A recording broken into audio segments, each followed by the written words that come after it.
Oh, great. I do all these things and then they don't show up. That's better. Anyway.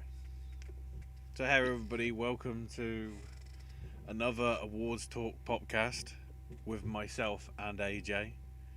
This is like the ultimate cold open. We're actually doing it properly. Not just like talking random shit. Oh wait, great, that's done the monetization. Damn it. Hang on, if I say that, I can probably get away with it. Just for 5 minutes, we need to not swear. So yeah, the main purpose of this is to go through. I'm trying to think whether everything was announced. Was everything announced Wednesday that I think we're talking about, including like the news? I'm trying to remember. Depends on which news that is. Well,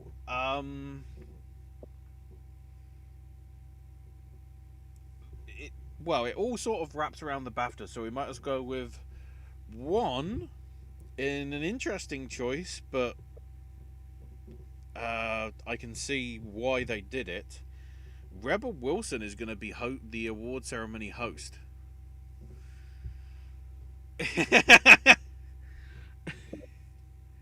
An interesting choice. Yeah.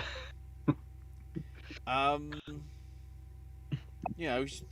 lot. I've seen a lot of. I saw an interview with her, sort of with the BBC, about how she sort of her figure is much changed because she realizes that being the size that she was probably wasn't healthy for her. So, but then because of the notoriety she's got for, I don't want to just say cats, but like, also I vaguely remember her being in Night at the Museum 3, and I'm like, okay, is there a purpose to that?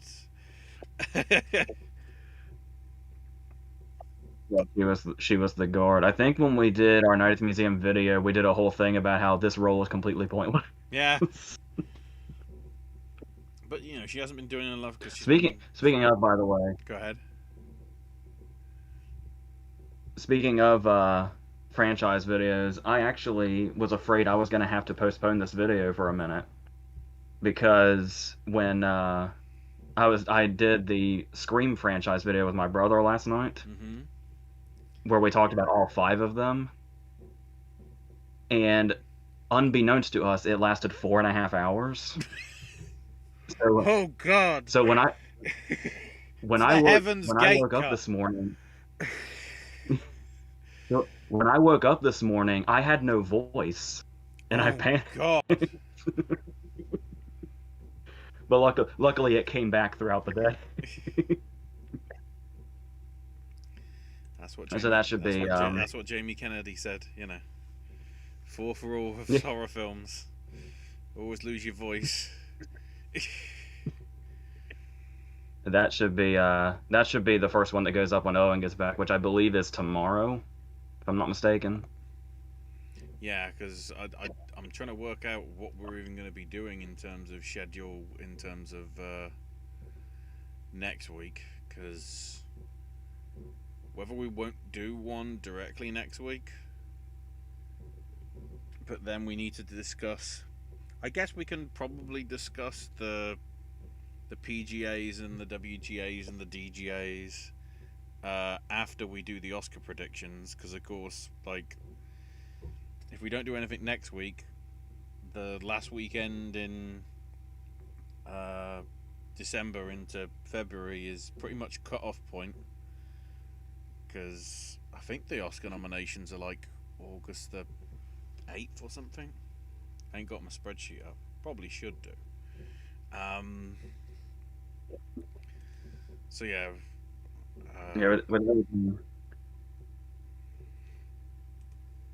Let's see if I can do the spreadsheet without the thing crashing. So notable to you guys, in case you're wondering why are we looking so rubbish, or is the bit rate is so bad? My internet is like somehow on a shoestring.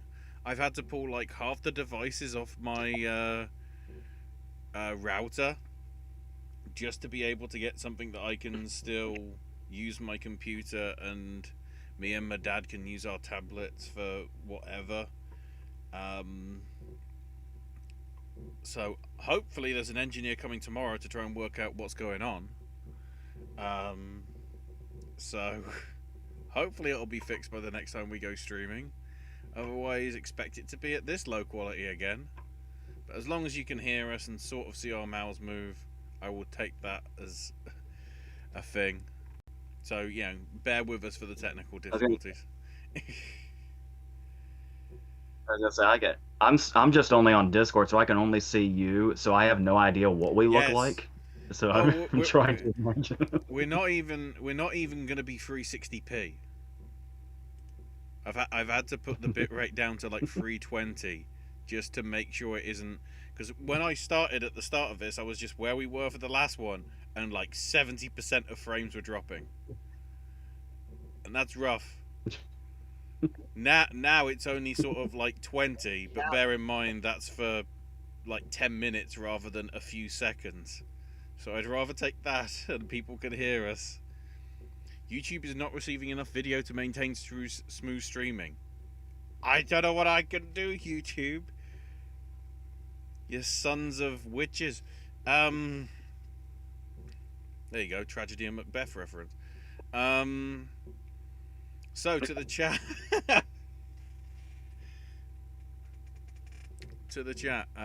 Josephine, hey guys, recently read Last Chance Library by Freya Sampson. That was a good read. I also read To Recapture the Light by Morgan Llewellyn, part of an anthology, Irish Magic 2, also good. See, that, just by the name of it, that sounds like something that's going to be put into like the studio that did Wolf Walkers and Song of the Sea and all that. There's the 4 film coming from them, even though it can't be a trilogy, because whatever. I'm now reading Cold Comfort Farm by Stella Gibbons. It's a parody of classic rural set novels. It's funny so far.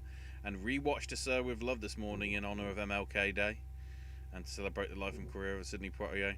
Nice. I mean, I still forget that Lulu was in that just randomly. It's like, why aren't you singing? Oh wait, she did sing the theme, but like weird. Binaural Dean, hello to you. Kind of off topic, what are your guys' thoughts on the King of Queens? I mean, I accept that it exists. I'm not a huge fan because, Kevin James content is usually, I'm a little concerned that his next thing for Netflix is going to be like a drama based on the actual what happened to Sean Payton after he got kicked out the Saints for like whatever it was with the match fixing thing in the NFL, and it's like, wait, he's doing a serious film? This can't be right. I heard when that movie came out, was it last year, where he played a neo-Nazi? And oh yeah. and everybody was like, okay, so because Sandler did Uncut Gems, now Kevin James is basically desperate to do dramas until he finds his Uncut Gems, and I don't think it's going to work out for him the same way. Well, yeah, I don't think the Sean Payton one is going to be truly sort of Uncut Gems-esque, because it's somewhat family-friendly, I think. Unless it isn't. Who knows? Thoughts on Cobra Kai? I think that's been pretty consistent. I haven't been able to see the latest ones because they haven't shown up on Amazon yet. It's weird that like the first couple of seasons were Amazon over here, and then it became Netflix. So I have to wait until they show up again. When they get released a year down the line. Have you seen any Cobra Kai? I haven't started it yet, but I have every intention to at some point, for sure. When we get to the fallow season of like no interesting movies coming out, it's gonna be the like Cobra Kai 4 weeks for the 4 seasons or something.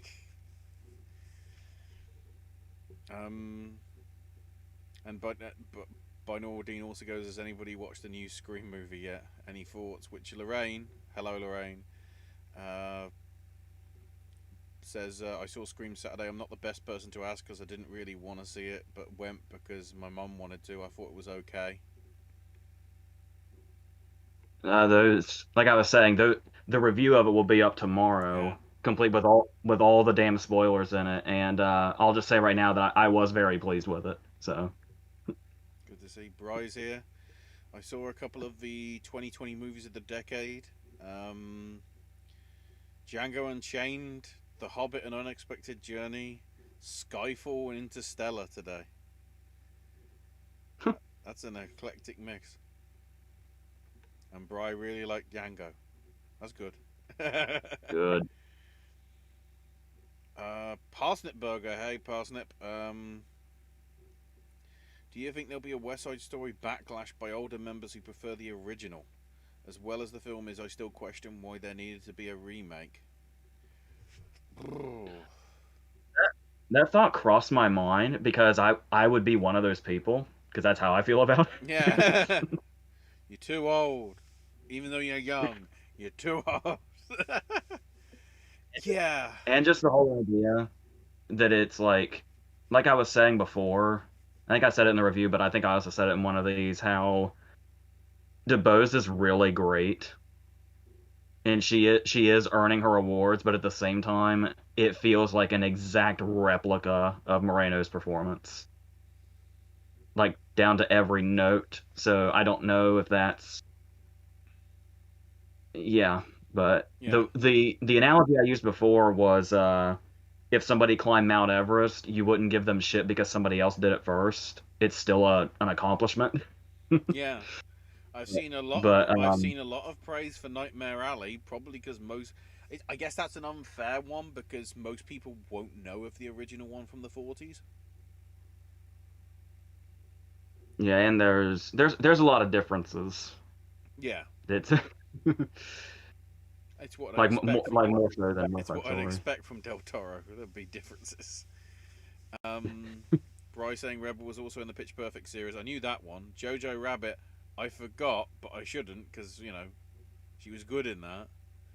How to Be Single, which was that weird one where it was like Netflix but also not Netflix. That movie is the fucking worst. I No, the next one in what mentioned is the worst. The Hustle. oh God. The gender swap Dirty Rotten Scoundrels because apparently we needed that. I was under the impression I'd never have to hear about that movie again, and here we are. Yeah. I feel betrayed. Parsnip Burger, are you guys going to make a Popcast Discord server? I'll have to see what Owen wants to do with that. That's mainly on Owen stuff because he be in charge of the thing. I just do all the technical streaming stuff and all that. Cartoon.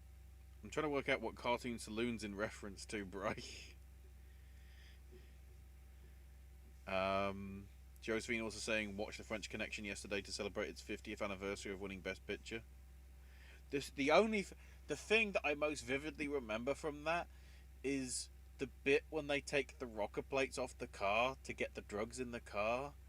Sounds exactly like the farty sort of trumpet bit that they use in the soundtrack. And I'm like, they're doing that on purpose, right? It's like it's always the best bit when it's like that isn't actually the soundtrack, but it subtly sounds like it is. Um,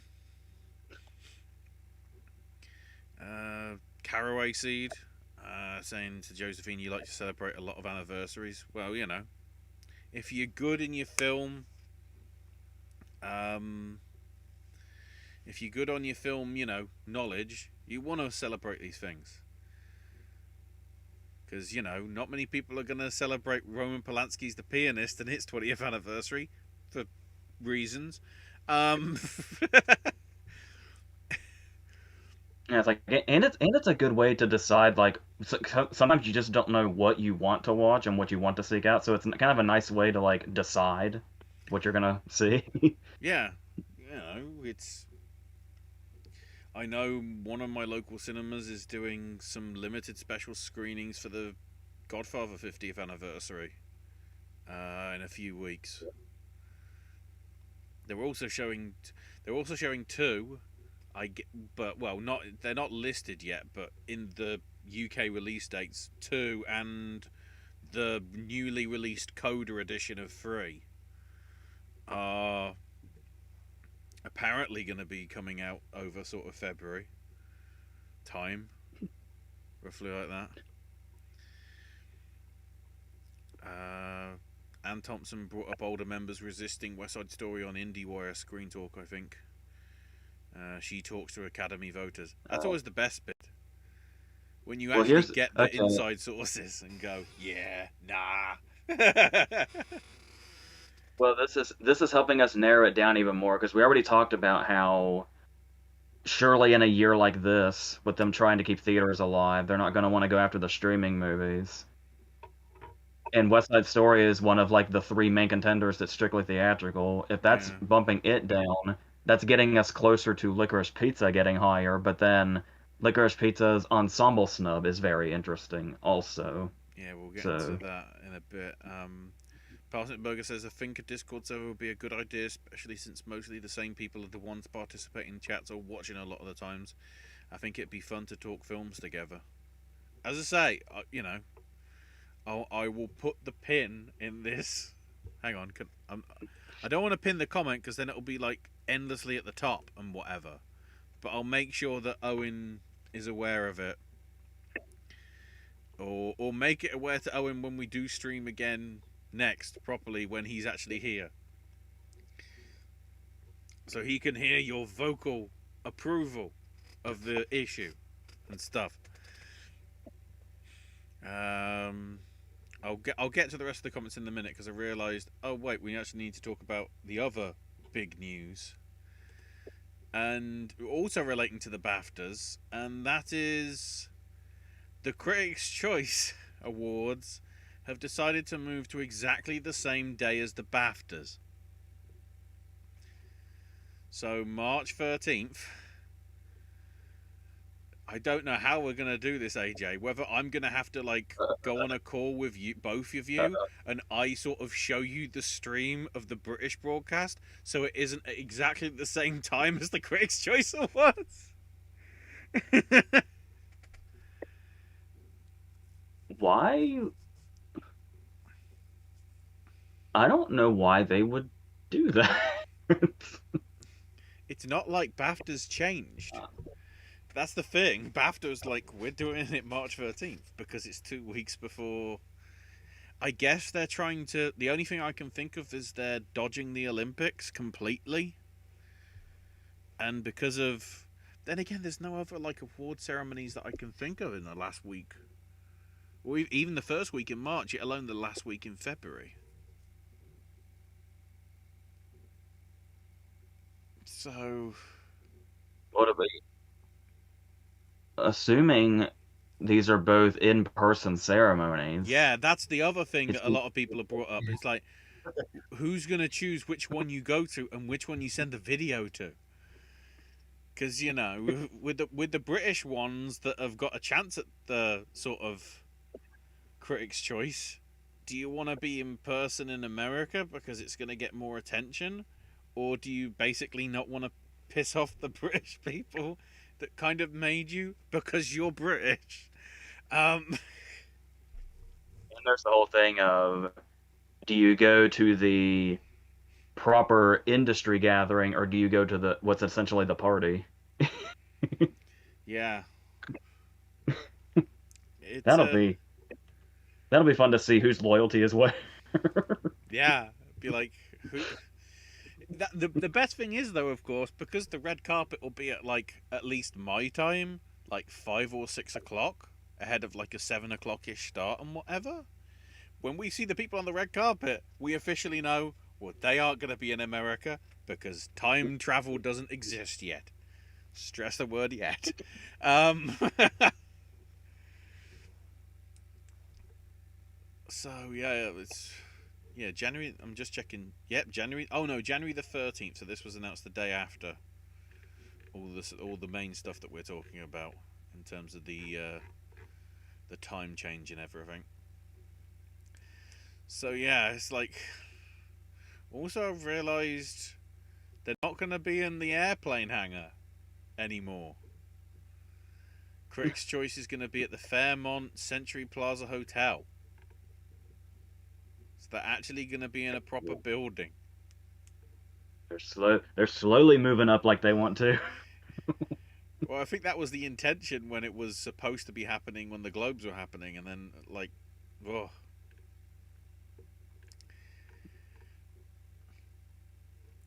That's so it'll be interesting to see how that develops over the next 6 weeks. Wow, we did our video way too early. Then again, all the voting I think was in. None of the voting periods has changed. It just means the accountants have had to keep the hold of those envelopes for like 6 weeks longer than they were. Well, sorry, 2 months longer than they were going to. So that's gonna. If things happen in that get so dated by all the other things, like let's say the situation of considering what happened with the Globes, Kidman winning a lot, and then the Critics' Choice don't even go with her, and then it's seen as like, well, this just seems odd.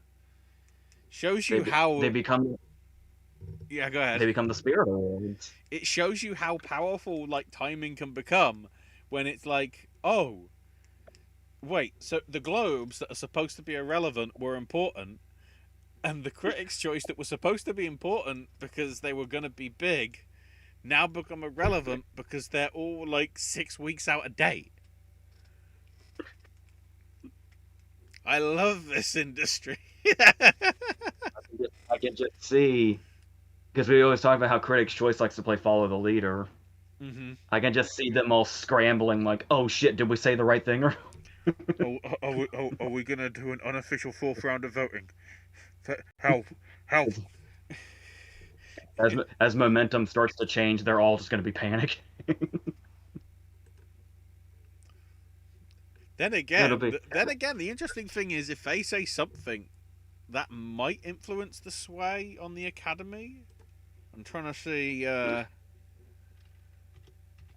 think it's the 93rd Academy Awards. I lose count of these things. Please look. Oh no, that was that year. I'm trying to see the when the 90th would have nomination. been 2017. Yeah, I'm trying to see what the final. Oh, oh. Final voting begins on the 17th of March until the 22nd. They still have the power. Oh, it's all going down.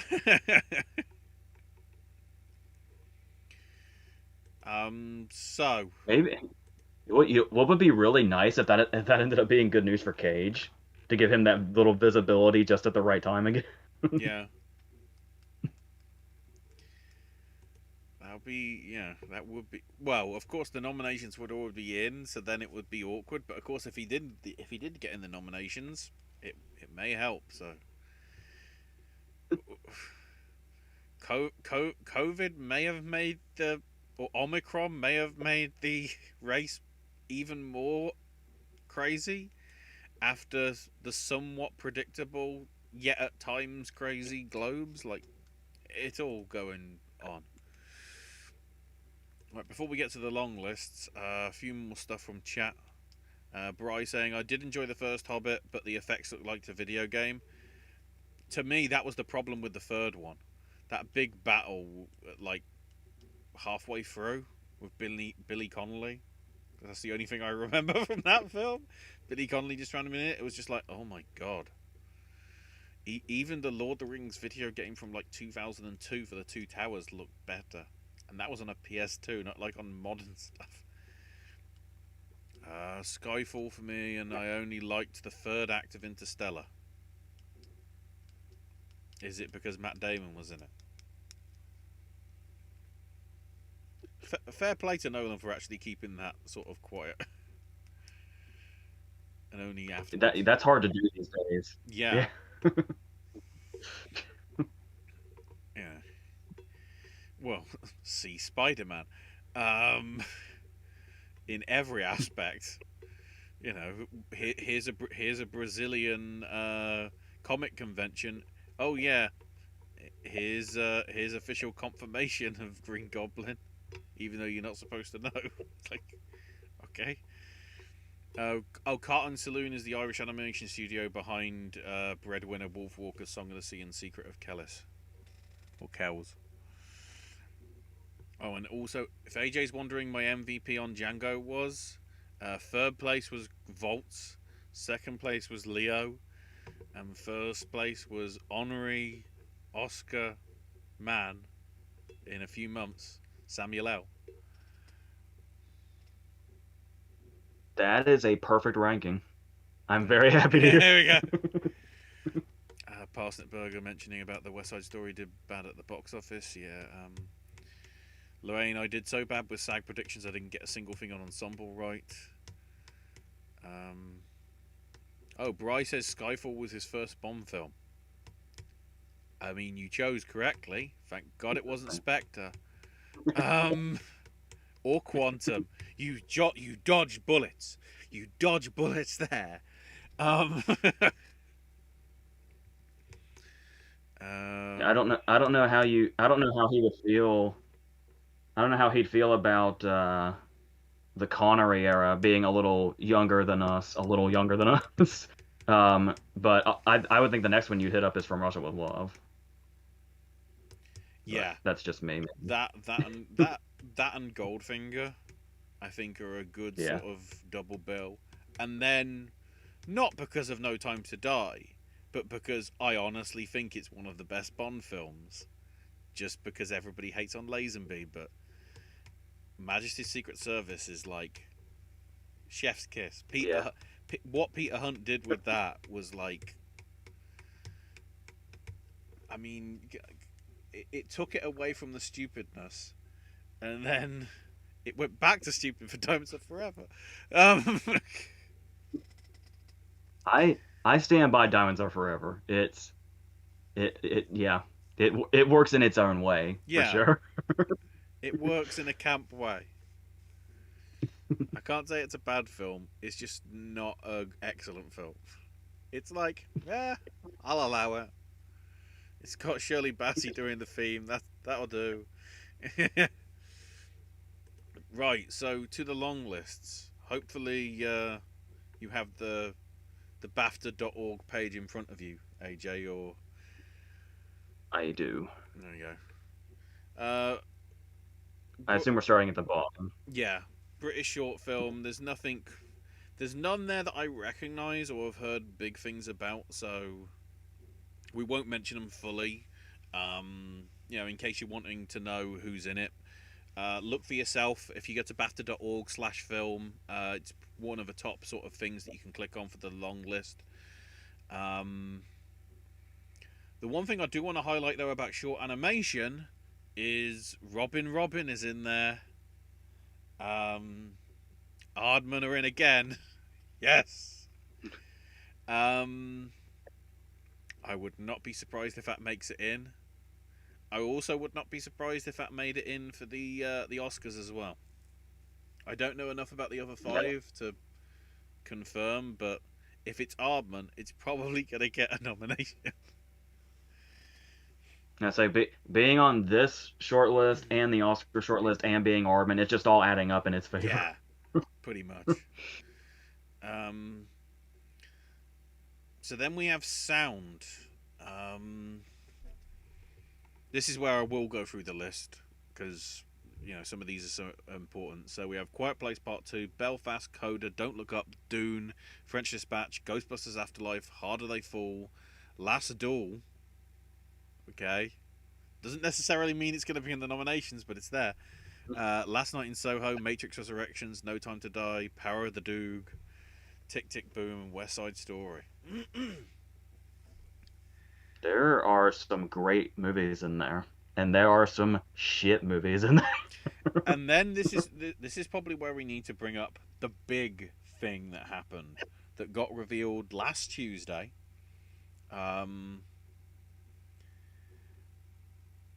Sony were doing their very, very best to make sure that Spider-Man No Way Home would feature here. Problem is, they didn't read the eligibility rules properly. So, I don't. Did you see this story, AJ, or not?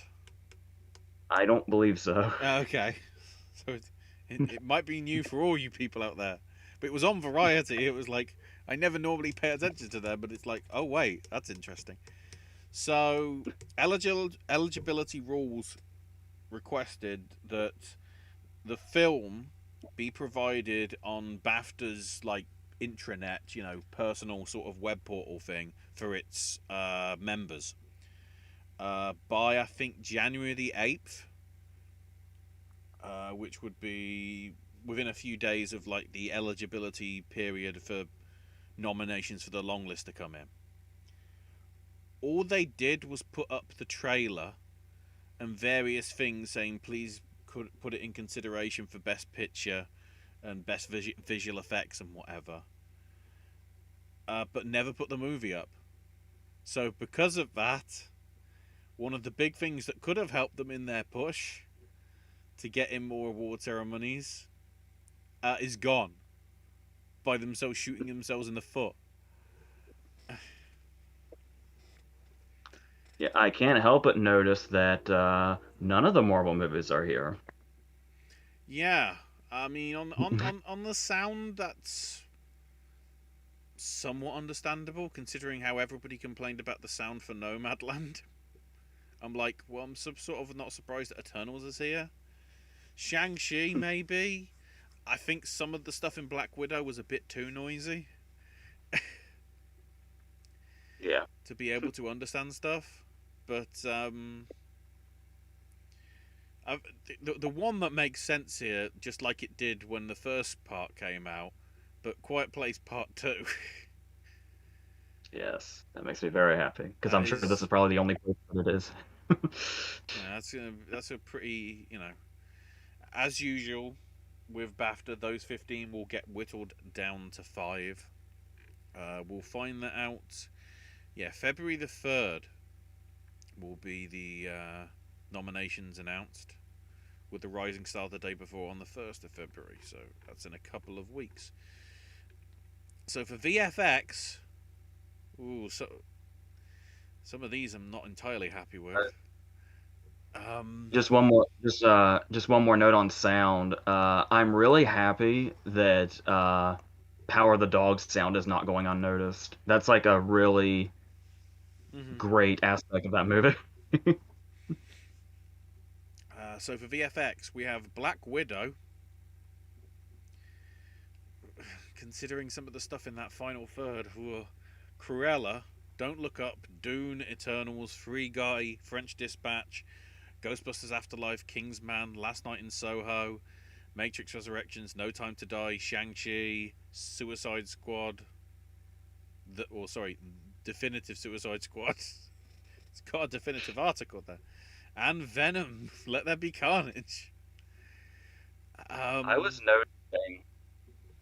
I was rewatching the Suicide Squad this week, and I was realizing that where we had I'm not talking wins necessarily, just at least getting in or getting recognition. How we had talked about that people love to give shit that Ayer's Suicide Squad won makeup, and we keep saying it's because of Killer Croc. Just look at it. And I was thinking, like, based on King Shark alone, I feel like Suicide Squad has a good shot at getting into visual effects. Because he's so incredibly well done.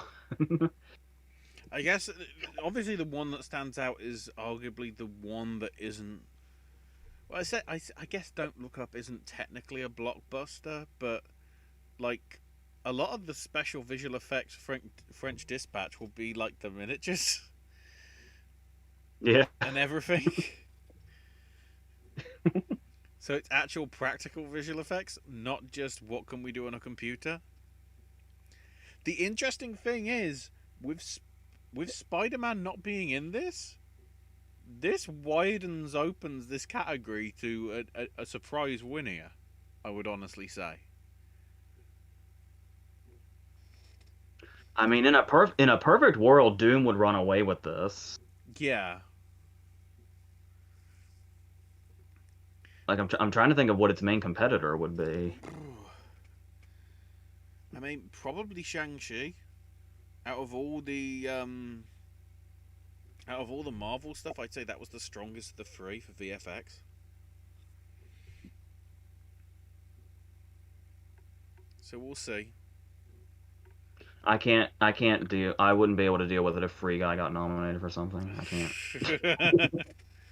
It's not a terrible movie. It really isn't, but I can't deal with it. uh, I'll quickly have a quick look. Josephine mentioning, I don't think the ensemble snub hurts Licorice Pizza. I got in for Bradley Cooper. It's not really an ensemble as much as a two-hander, so it makes sense it wouldn't be there. There's been movies that have been missed ensemble in one picture, like Shape of Water and Nomadland. Yeah. True. Parsnip Burger says Actually, Spirit Awards. Go ahead. I actually still haven't seen Licorice Pizza yet. It won't come out at the one theater here that's gonna have it just keeps having it under coming soon with no date. It's And brilliant. It's like it wasn't anywhere local to mine apart from the expensive one, and then it came out and it's like, oh wait, it's actually at the one which is somewhat cheaper and accessible this week. And then I actually waited till tonight because of this internet stuff, and I'm like, wait, it's actually at my local, which is the cheapest price possible, next week. So I'm having to keep here, delaying it because I don't want to spend yeah, as much money. yeah. Here's a whole line of bullshit for you. Um, the thing I've been waiting on was that theater has Macbeth, and Ooh. I was like, oh, once they get Licorice Pizza, great. I'll just knock out Macbeth and Licorice Pizza together, and that'll be great. Probably an amazing double feature too. But then it was like they still kept holding off on Licorice Pizza, so it was like, okay, maybe time has passed enough that Licorice Pizza will start expanding, so maybe our theater will get it, like our theater here.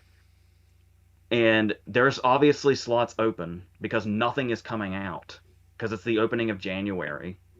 Mm-hmm. So it's like, okay, in these empty slots, what are we going to get? Because we usually get on awards like that one week we had Belfast where we lucked out. Um, First of all, instead of the one theater getting Licorice Pizza with Macbeth, Macbeth is playing with Nightmare Alley for some reason. And then and then over here, and by the way, this was before the SAG announcement. We got House of Gucci back, and even though it's on DVD already, they gave us Venom back instead of giving us fucking Licorice Pizza. My local cinema is still playing No Time to Die, even though it's been on DVD, Blu-ray, and digital as an actual purchase rather than a PVOD like rental for 3 weeks.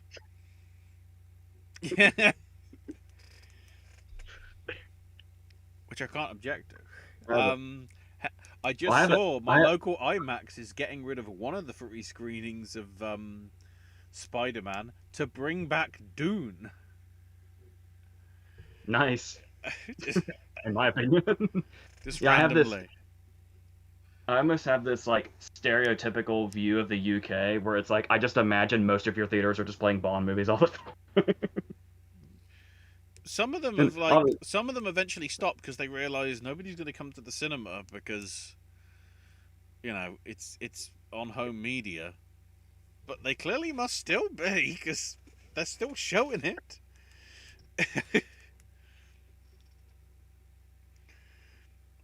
Bry says all the TV people will go to the Critics' Choice because BAFTA doesn't do both, which is fair.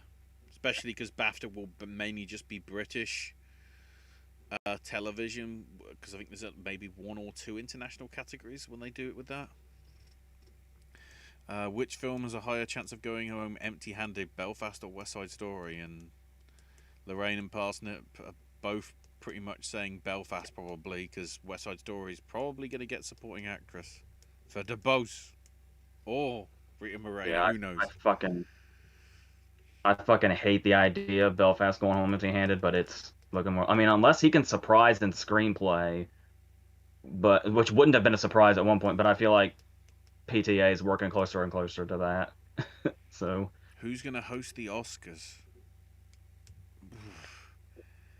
I mean, I'm the rumors obviously point I'm to Tom Holland, and if they want people to see it because they're desperate for audience, it's going to be Tom Holland. yeah, I'm really. But what if the Uncharted movie shit?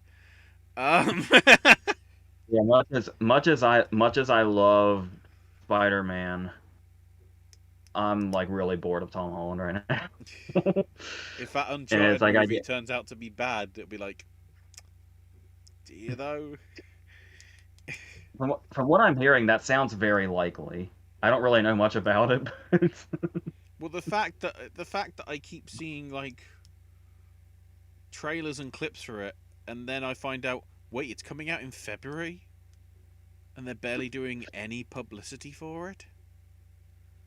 Like, the only the only thing that interests me about it is that Antonio Banderas is in it. That's all it's got going for it for me.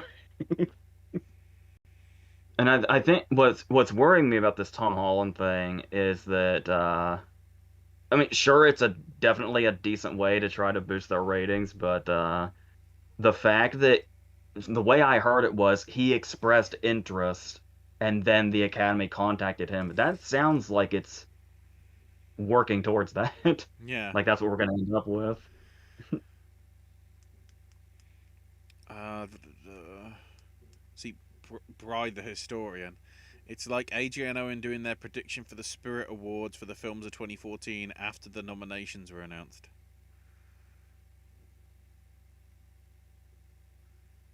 That's, with like how crazy the things are going to be in terms of, nominations and awards and everything in March, probably. Josephine says, Yeah, Killing of Two Lovers had remarkable sound. Also loved that movie, and Clayne Crawford gives one of my favourite performances of the season. I'm trying to remember what that one was, Killing of Two Lovers.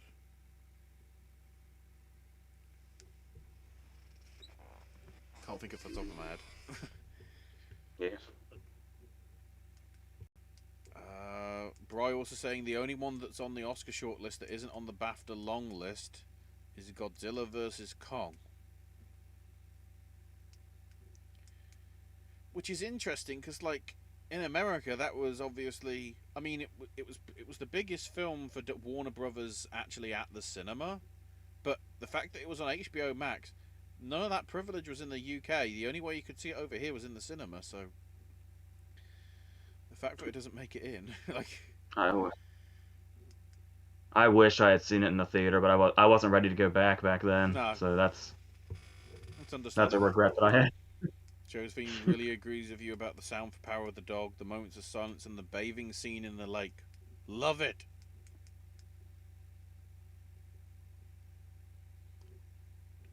The comb and the spurs, like just that movie's just like rich with sound everywhere. Parsnip saying Dune should win Best Picture in my opinion. I'm having issues with Gucci being nominated. Aren't we all? Wow. I might have to drink He just hot dog Brian. yeah. Oh no. Oh yeah, I can't wait to get this. I've been excited to get the supporting actor since Wednesday. It's brilliant that, like, I'm only gonna drink the brine once, but I'm trying to work out whether I'm gonna have to suffer for it at the Screen Actors Guild or the Critics' Choice. Or God, if it happens at the Oscars, I might have to do a second one. But oh my word, Mercury retrograde. Right, so back to the long list. Production design. 99 films were considered. Dear Lord. Being the Ricardos, Belfast, Cruella, Serrano, Dune, Electrical Life of Louis Wayne, French Dispatch, House of Gucci, Last Duel, Licorice Pizza, Nightmare Alley, No Time to Die, Power of the Dog, Tragedy of Macbeth, and West Side Story. I'd say that's a strong long list. I don't think there's anything there that's missing of note. Not that I see. So, oh, this is. No, So, there's so much strong. yeah, there's so much to go from. Like, I want to whittle some of them like quickly. Score is one that we should probably pay attention to because score is crucial for some films. So we have Being the Ricardos, Don't Look Up, Dune, Electrical Life of Louis Wayne, French Dispatch, Green Knight. Finally, somebody knows that this exists. The Harder They Fall, King Oh Richard, shit. Last Duel, Last Night in Soho, Lost Oh, Daughter, Nightmare Alley, No Time to Die, Power of the Dog, and Spencer. So Johnny Greenwood's the last two entrants. So what were you reacting to? yeah, I just realized I have huge beef with the fact that the Green Knight's not in sound. There we go. That's a glaring omission. I can't remember whether it was in the Oscar long list. If they did it for sound, I can't remember. I think it might not because I think I remember getting pissed then too. Yeah.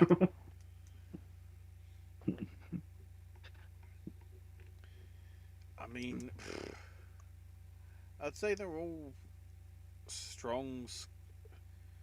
I'm trying to remember what the score was for King Richard. That probably means that we're going to get in, right? And I'm assuming like mostly like All the 60 songs. yeah.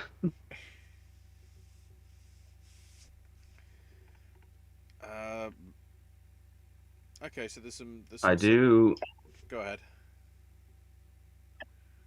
I do like that Don't Look Up is here because as I've stated over the past few years now, I'm just a huge fanboy for Nicholas Britell in general. And I love that opening theme. And the theme at the end, not the yeah, the climax of Don't Look Up, that that moment.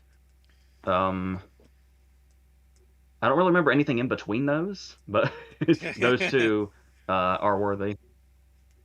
So for makeup and hair, we have Being the Ricardos, Coming to America, which that's I would say is an obvious choice considering the work that they did with some of the makeup and hair for Arsenio and Eddie. Cruella, Yeah, because I Serrano. think Oh, go ahead. I'll run through the rest of the minute. I'm pretty sure the original Coming to America got Oscar nominations for makeup and costumes. That'd be even Yeah. though this one is significantly shittier in all ways. It'd be curious to see if he could pull off something like that. So yeah, Cruella, Serrano, Don't Look Up, Dune, Electrical Life of Louis Wayne, Eyes of Tammy Faye, French Dispatch, House of Gucci, King's Man, Last Duel, Last Night in Soho, No Time to Die, and West Side Story. That's I'd say that's a Interesting. strong list. Maybe I'm surprised that there's no Nightmare Alley, considering some of the freaks that are in that. Yeah, and Don't Look Up is interesting because when all the publicity stills came out, all you heard about was how people hated like the wigs and the hair. So I'm assuming that's the only thing Don't Look Up could be here for. Yeah, in essence, Mark Rylance is not hair. So on editing, we've got Belfast, Don't Look Up, Dune, French Dispatch, Hand of God, House of Gucci, Last Night in Soho, Licorice Pizza, Lost Daughter, No Time to Die, Power of the Dog, Summer of Soul, Tick Tick Boom, Titan, and West Side Story. I mean, the fact that we have got I can Summer of actually see Soul in them. here. I don't know that I can see the Oscars going for it, but I could possibly see them going for it. Yeah. Possibly Titan as I don't think well. the Oscars are inspired in this. Yeah, I can't remember. Well, That don't could think they. be. Yeah, that's. It's weird enough to probably be considered. In all honesty. Uh, It's categories like this where you can tell mhm. where you can tell that they're kind of in. There's some categories where they're more inspired than the Oscars are, and they're Yeah. thinking. Yeah, so costume design, you know, I don't think they were too inspired because I think the usual suspects are here in the long list. Being the Ricardos, Belfast, Cruella, Serrano, Dune, Electrical Life of Louis Wayne, Eyes of Tammy Faye, French Dispatch, House of Gucci, Last Night in Soho, Licorice Pizza, Nightmare Alley, Power of the Dog, Spencer, and West Side Story. There's nothing there that's like left field. They're all obvious. Are we? Are we under the impression that Louis Wayne could has a decent shot of getting in the places it's in here? It's well regarded by Brits. I haven't had the chance to see it, and I probably won't because it is disappearing from the one cinema that's near me. That's the only one that really showed it. Um, I wouldn't be surprised if it was. I mean, Copperfield wasn't last year; it was 2 years ago. But it feels like it's on that vein with the amount that it's showing up in the text. Yeah. Certainly got an opportunity. A new film enters the fray as we get to cinematography. So we have Belfast, Come On, Come On, Cyrano, Don't Look Up, Dune, French Dispatch, House of Gucci, Last Duel. Well, I can't say anything bad about the cinematography. Rest of the film, Last Night in Soho, Licorice Pizza, Nightmare Alley, No Time to Die, Power of the Dog, Tragedy in Macbeth. First sighting for that one as well, I think. And West Side Story. I think Macbeth was in production design. Yeah, it was. But yeah, Come On's first appearance as a consideration. Can we be real for a second? I don't want to simplify what cinematography is, But but I mean, is the black and white why come on is here? Like, is there any other? yeah, Belfast, Come On. Like French Dispatch has got spells of it. That's Because free. because you could simplify it the same with Belfast and say, oh, it's only there because it's in black and white. But I mean, Belfast is on another level. Like I said, I still don't know how Belfast looks the way that it does, even when the scenes are being normal. When they're not even when they're playing with color, when it's just the black and white scenes, it still looks so unique in a way. I didn't really get much of a uniqueness out of Come On's cinematography though. So here's obviously one of the interesting ones, casting, because this is the one that is like no other category anywhere in the world, which is always a good one to see. So we have After Love, Belfast, Boiling Point, Coda, Don't Look Up, Dune, Hand of God, House of Gucci, King Richard, Licorice Pizza, Lost Daughter, Passing, Power of the Dog, Tick Tick Boom, and West Side Story.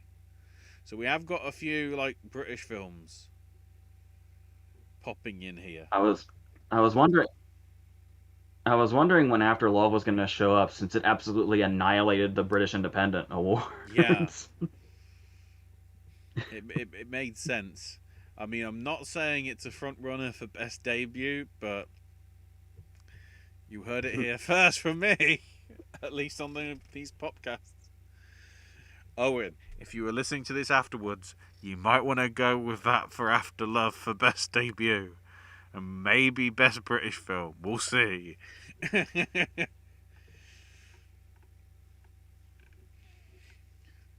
And of course, Boiling Point's obviously the interesting one because a bunch of the cast are the same from the short film, but a few have been changed as well.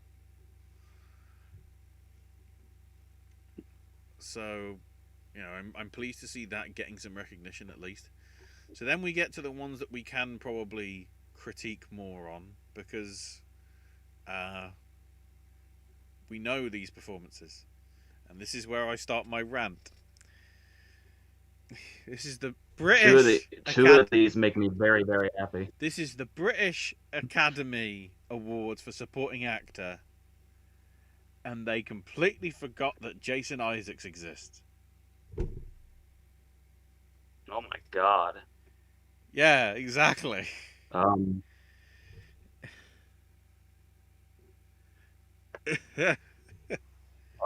Yeah, okay, yeah, and fucking, and it's obvious it's here because Ann Dowd is here, so that is just Yes. that's just a whole level of bullshit I can't even fathom. Yeah.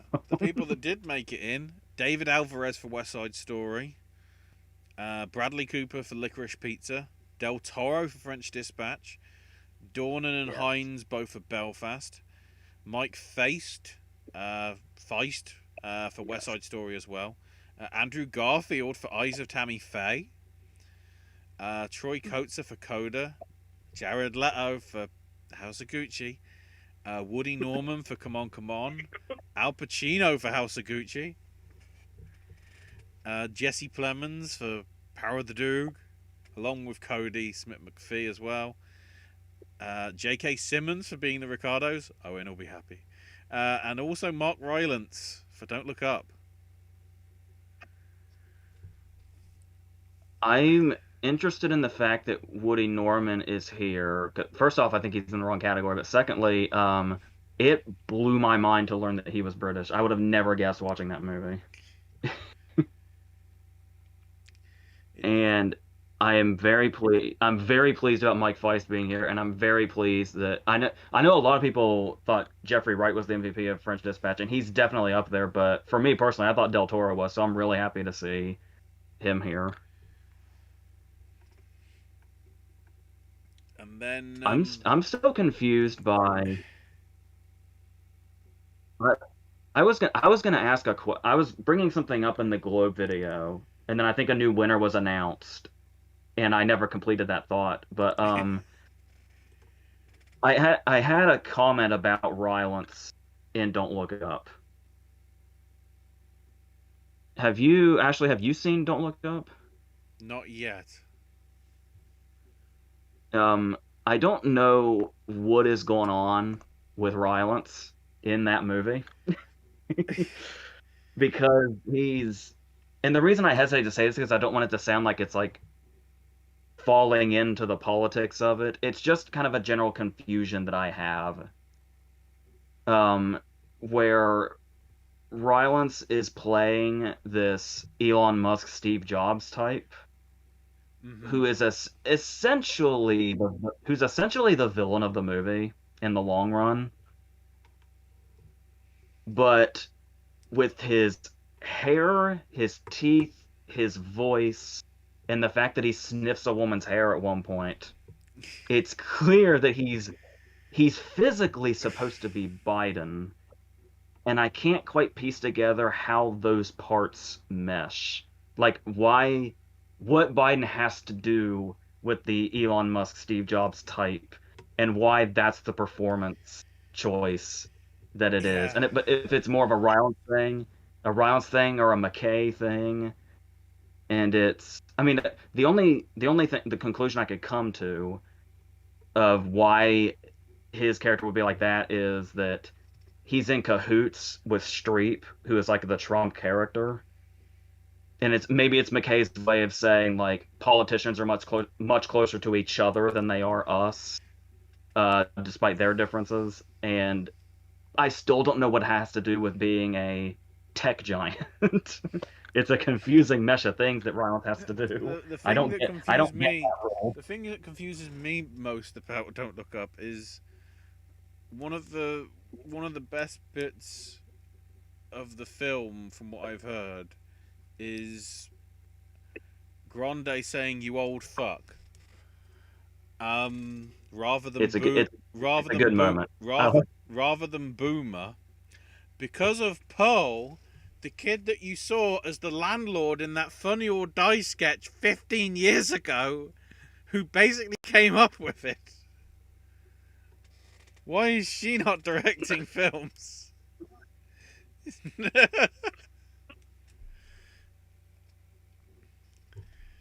Dear Lord.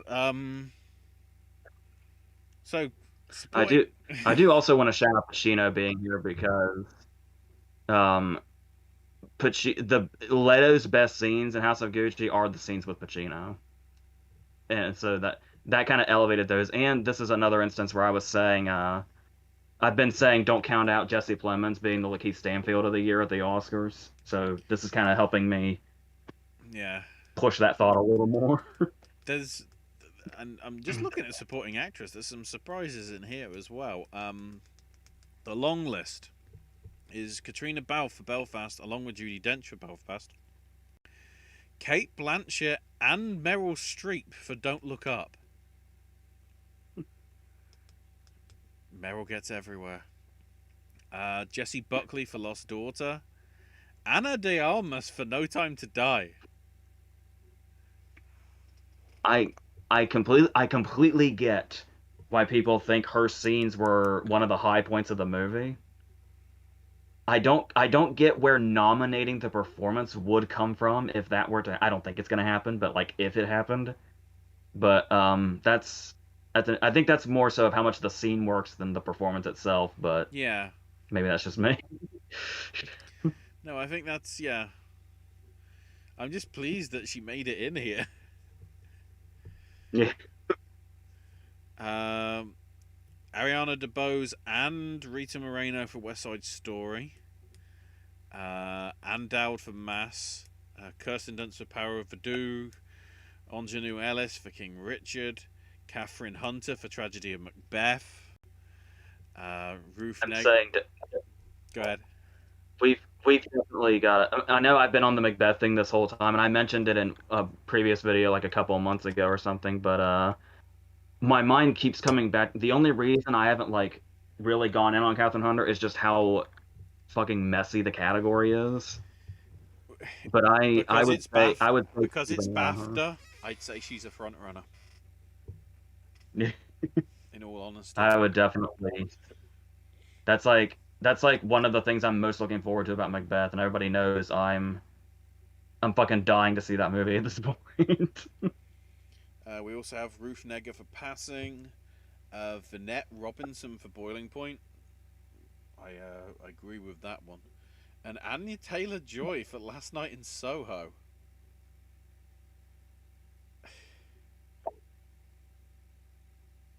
Am I don't I don't know how like Where do we I go? was What do we do? I don't know how much I'm into this Anya Taylor-Joy thing. Because like as I made my comments known about the Queen's Gambit where I could barely get through episode one, but that's just because I'm not really into that kind of thing anyway. But the point I'm trying to make is I can't decide if I'm feeling that like Anya Taylor-Joy is just kind of really overrated right now. See, if it's a musical about chess from the people behind HABA, yes. But if it's an 8 episode miniseries that's not about chess, but they produce a board game called The Queen's Gambit, which isn't actually chess.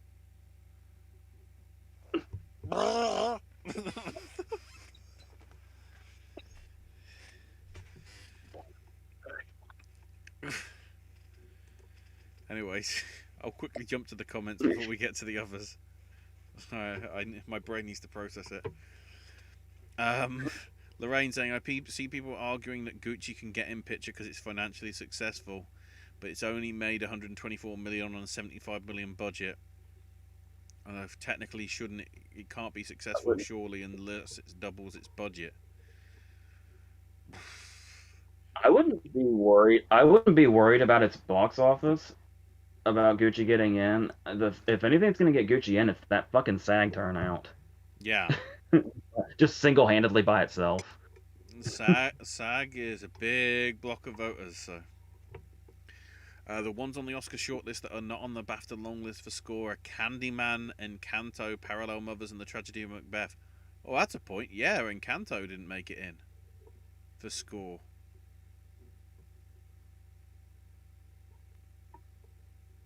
They don't like Oscar-wise Lin-Manuel. overall is I was going to likely. say they don't like Lin-Manuel Miranda, but because of the amount of Tick Tick Boom that's on here, they clearly do. Um,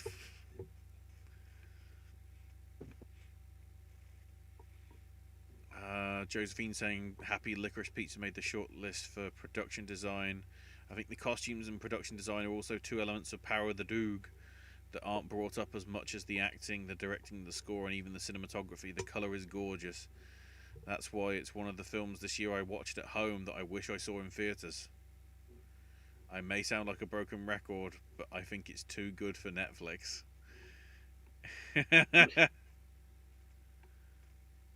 I mean, you can say it all you want because it's true. Yeah. And then makeup and hair, the ones on the Oscar shortlist that missed on the BAFTA, are Nightmare Alley and Suicide Squad. Which are, that's fair. I refuse to acknowledge Power of the Dog's a Netflix original film. I'd like to say it's a BBC film New Zealand commission that just happens to be on Netflix. Oh, you mean like all the other stuff that... Because the only other stuff that Campion I can did was that seriously Top of the imagine Lake it. TV series, which was a BBC New Zealand film production. It's weird. It's weird how vividly I can see it because I don't know if this is just the American one or just overall, but like the way BBC has like a different frame rate, and then there's like the logo in the corner. I can just imagine that on the Power of the Dog. Yeah, because over here our TVs are 50 hertz, 50 frames a second, and the American standard is 60. So yeah, in the cinema it's all the same, but on television that's when it changes.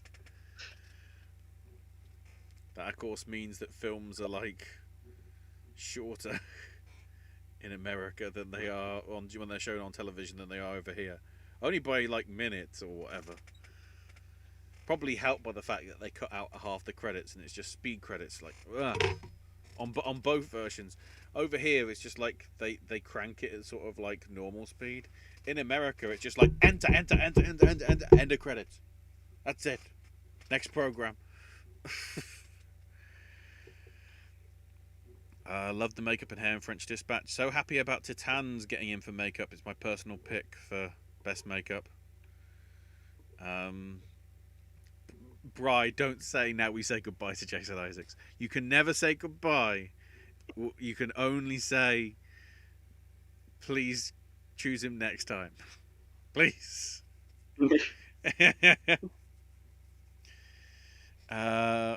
Lorraine saying he's still my ride or die. I will stick with him until the end. You and me both, Lorraine.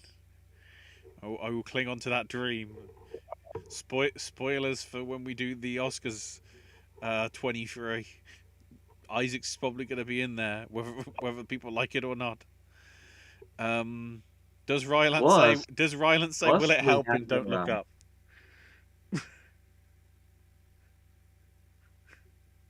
There's plenty of times where he could have. Yeah. Actually, he's it's probably him that's saying things that would make other characters say, would it have? Yeah. Josephine loving that Woody Norman and Del Toro are on the short list. Well, long list, but I know what you mean, Josephine. Bryce says, for my Oscar changes for supporting, I added Cody before the Globes and took out Dornan and Isaacs and brought back Bradley Cooper and Jared Leto. Supporting actress didn't change. The main supporting actor contenders, Dunt's performance is my favourite. While it's not super showy, she does a great job at displaying the internal pain. After all, acting is reacting. I see what you did there. I see what you did. I would say more of it is showy than I was expecting initially, but I do get where the internalization also comes from. Role was a lot more complicated than people give credit for. Also mentions that Happy Blanchett got in a SAG for Nightmare Alley. Loved her performance. My brother said she stole the show. And Bry says, heads up, I don't have Macbeth in the Big 8. Remember, it's a Big 10, Bry. Oh, I see. Anywhere in the Big 8 categories, yeah. If it doesn't get a PGA and if it underperforms at the BAFTAs. Yeah, we'll see. So, back to the long list. Leading actor. This is where I'm pleased to see the mix of, like, you know, other ethnicities, like we saw last year with a lot of surprise appearances. We have Riz Ahmed for Encounter, Adil Akhtar for Ali and Ava, Mahershala Ali for Swan Song, not that one song, the other Swan Song. Javier Bardem for Being the Ricardos, Daniel Craig for No Time to Die. I don't know if I agree with that. Am I remembering correctly though that he did get in here for Casino Royale? Either that or Skyfall. I was thinking. I'd have thought. I know Bardem got in for Skyfall, and I believe Dench did too.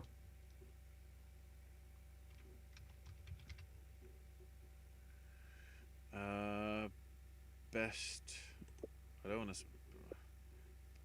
Luckily, but I guess for looking last year, I have Best Actress in a Leading Role, so I just need to scroll to the bottom and go to Actor in a Leading Role. We'll use Wikipedia to tell us. 2006. Yeah. Craig was nominated for Casino Royale. As was DiCaprio for Departed, Griffiths for History Boys, Peter O'Toole for Venus, and eventual winner Forrest Whitaker for Last King of Scotland. And he wasn't nominated for Skyfall, even though it got nominated for a lot of other things.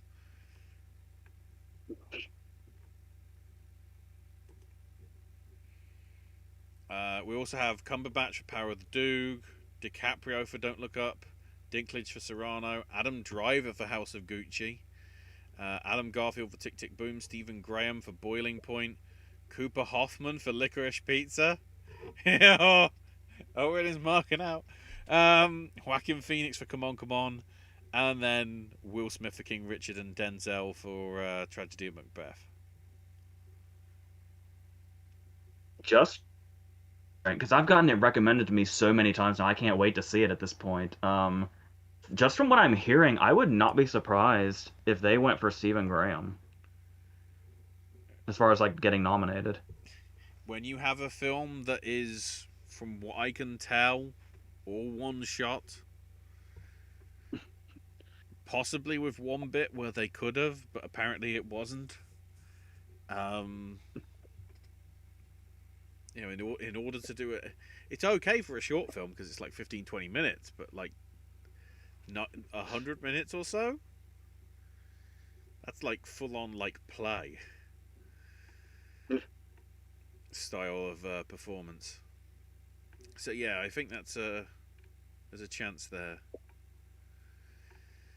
Then in leading actress, some interesting ones here as well. Jessica Chastain for Eyes of Tammy Faye, Olivia Colman for Lost Daughter, Lady Gaga for House of Gucci, Alana Haim for Licorice Pizza, Jennifer Hudson for Respect, Amelia Jones for Coda. Pleased to see that she's getting mentioned in there. Nicole Kidman for Being the Ricardos, Jennifer Lawrence for Don't Look Up, Frances McDormand for Tragedy of Macbeth, Renate Runcev for Worst Person in the World. I think that'll be Josephine that's happy. I think.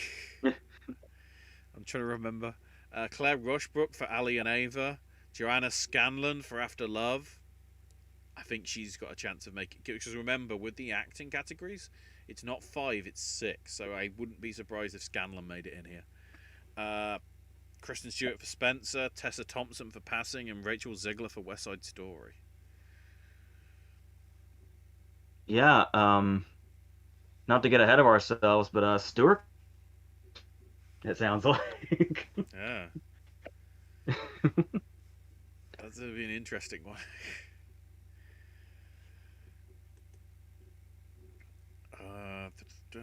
Nope. There's definitely inspired choices, but a lot of them are. This is like kind of the field, Yeah. more or less. I do think The I'm. most inspired for me outside of the British skew is Amelia getting recognition for Coda. Yeah. Yeah, because if Coda had come out around like this time, I almost feel like she'd be in the position that Alana Haim is in right now, as far as being a contender. Yeah. Damn you, Apple. You're just like Bleecker Street. You don't know how to do your publicity. So now we jump into the screenplays because this is the way that they announced it on their website. So for adapted, we have Coda, Cyrano, Drive My Car, Dune, Eyes of Tammy Faye, Green Knight, House of Gucci, Last Duel.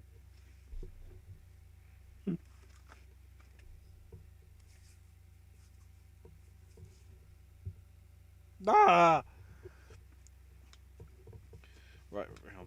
So I'm, get- Right. so I'm getting the sense that the last duel didn't work for you. The script was like not very good.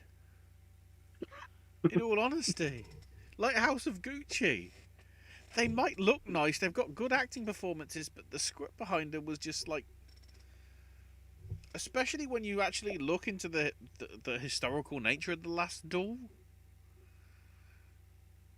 and like how fascinating the actual story is, and how it just became too melodramatic when they tried to show it on the screen. I don't know. I could see that Also, being the issue. No Time to Die is in here.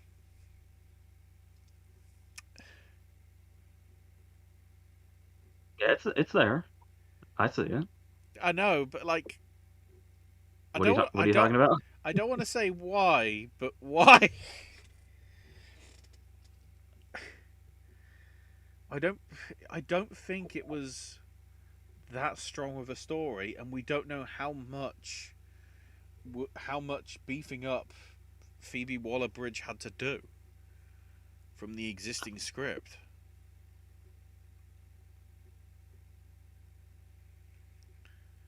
I'm trying to think of what the most clever parts probably were, and then the fact that that Oh, was some of like probably her. some of the witty one-liners and the sort of like, I think that the speech at the end with the glass avoiding spoilers,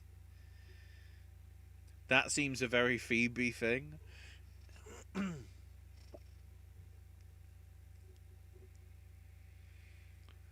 And also considering how some of the key points were just rip-offs of On a Magic Secret Service.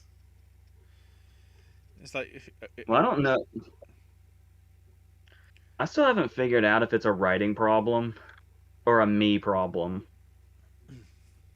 But I saw that movie twice in the theater, Mm-hmm. and I still don't get how that fucking weapon works. Yeah. I don't. I, I just kind of had to follow along. It's like, okay, something tells me that means this is bad, right? Yeah. Are we the bad guys? No, maybe. Oh, the other five. Well, I get stuck on that. Passing, Power of the Dog, Tragedy at Macbeth, Tick Tick Boom, and West Side Story. But yeah, I'm pleased to see love for Green Knight, Yes. at least. Because Lowry did a ballsy job of adapting it the way that he did.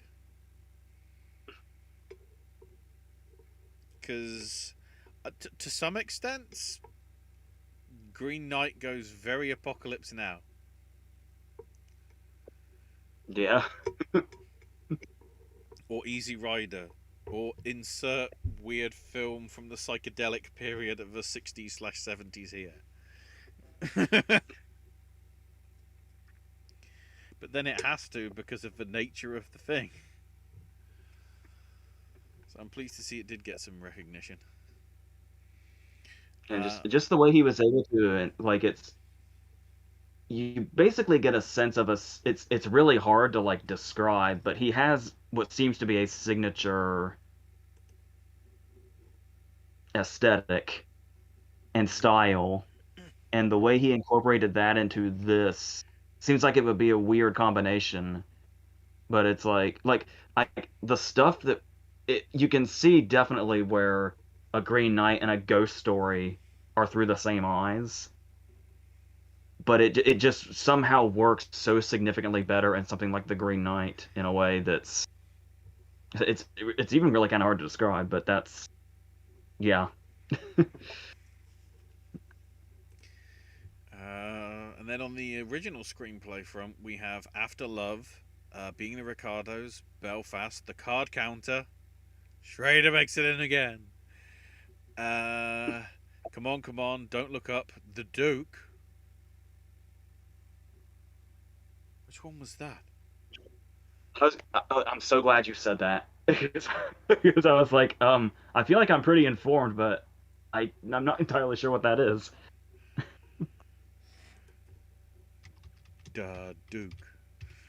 Because when I think of that, I just think of the wrestler for AIW. Um, oh, it's the Roger Michelle film with Jim Broadbent and Helen Mirren, which isn't coming out here until the. That's why I haven't heard of it. It's not coming out here until February the 22nd. So it doesn't. It hasn't appeared on my thing yet because I don't know it exists yet.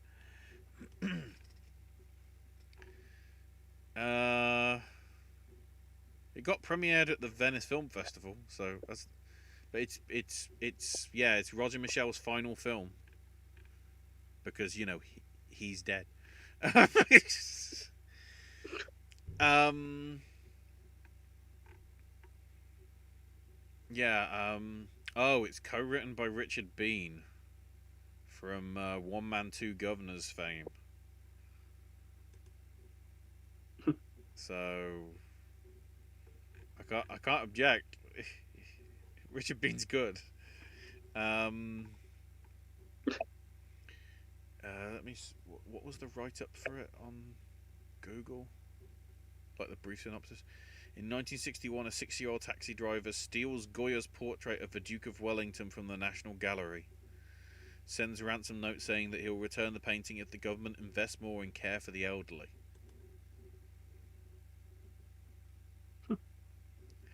The thing is, that sounds like it'd be real. It also sounds much more interesting than the title suggested. Yeah, well, with Jim Broadbent and Helen Mirren and Anna Maxwell Martin and Matthew Good and Fiona Whitehead. It's got a good, strong cast. Sean Clifford as well in a bit role. Oh, nice. Trying to see if I recognise some of the other people from things. Like I recognise their faces or their names, but I don't. So I'm sorry to the rest of you, but you probably when I see you, you're like, oh, I recognise that person from that thing there, or something. Just to make sure I celebrated for the right reason. Sean Clifford's the sister in Fleabag, right? Yeah. Okay. So we also have. Well, we got distracted to find out what that was. The French Dispatch, Hand of God, King Richard, Last Night in Soho. I don't know how to feel about that because I don't think it should be in there, but at the same time, I do. It's like to some extent, like No Time to Die. Some of the writing in that isn't very great, especially when it just goes. Dario Argento for the final third. I'll be as vague as that before we get into spoilers. Licorice Pizza. And then the interesting ones, the foreign ones, Parallel Mothers, Petit Maman, and Worst Person in the World.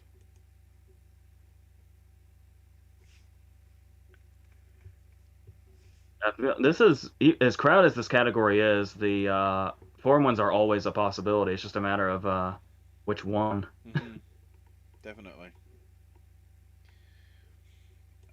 Quickly going to comments between Smith. Okay, so between Will Smith and Andrew Garfield, which front runner's more likely to get snubbed at BAFTA? Probably neither, because with six, I think there's a strong possibility that both would make it in.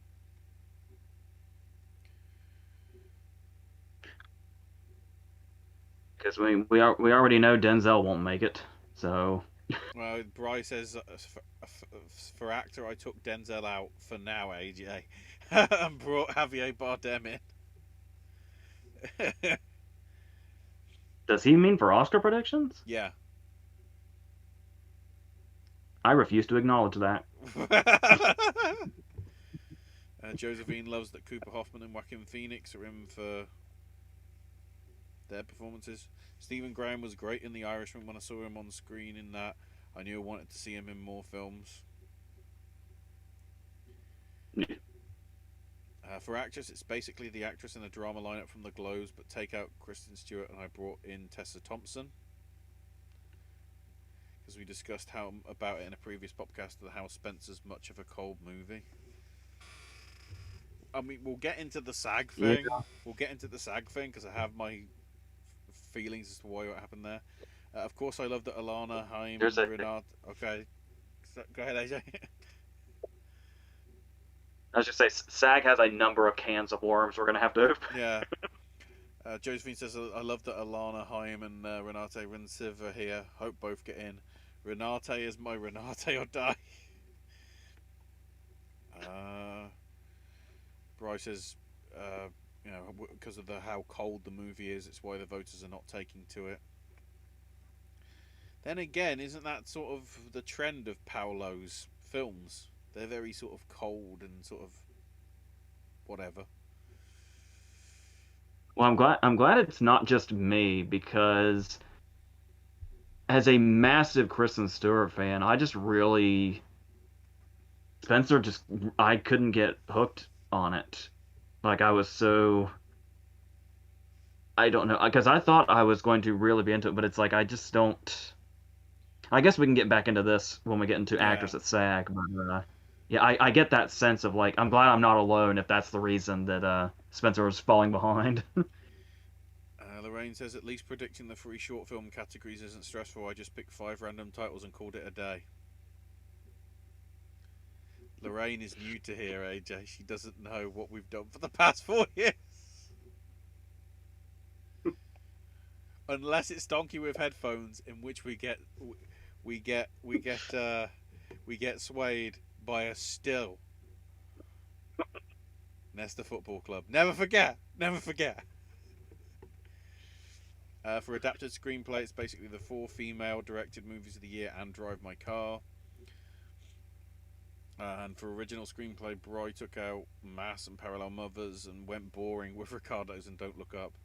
And that means I took Parallel Mothers completely out of my Oscar picks. I mean, I'm not gonna commit to being the Ricardos yet. I know SAG's showing was pretty strong, but we'll see what happens. And I feel like people are gonna take the Kidman Globe win a little too seriously. Mm. I could completely eat these words later, but um, yeah, we'll see. Because I know I'm the person that's always saying when SAG and BAFTA get here is when we really have to start paying attention. But it's like yeah, that's definitely the case. But it's still you still shouldn't get like married to every single thing they say because there are going to be a couple of surprises. So So for director, this is where it changes a bit and it goes to 20 films.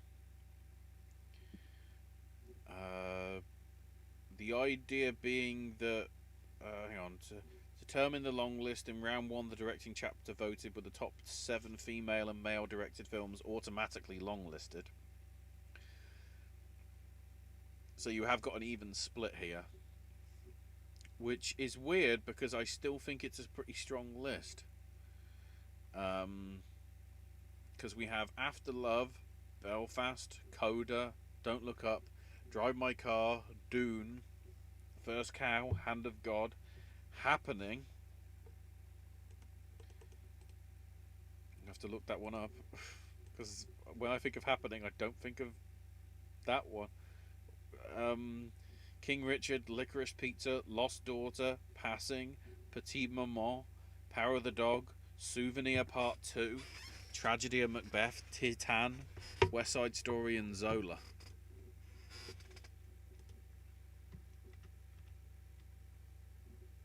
Once again, David Lowery should be here, and he isn't.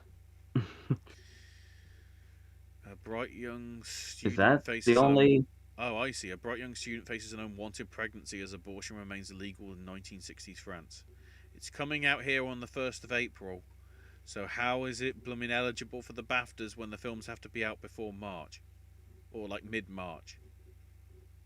We're making the rules up. Damn it!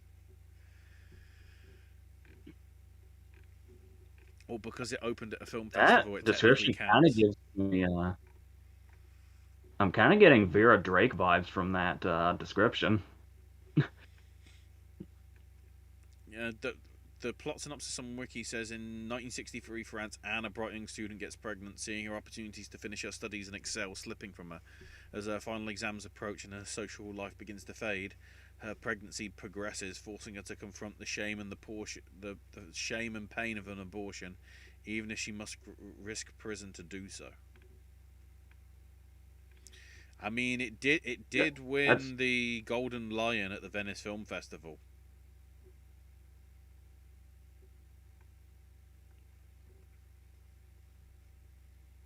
So it's got a pretty big award under its belt already. So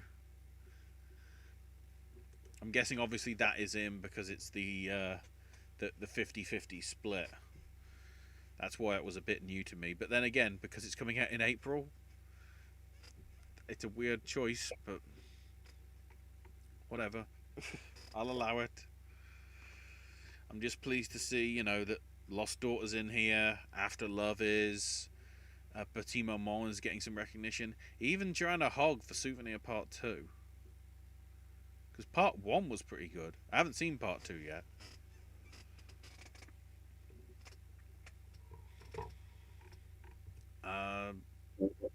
It looks like Lowery's the only glaring omission, I think. Mm-hmm.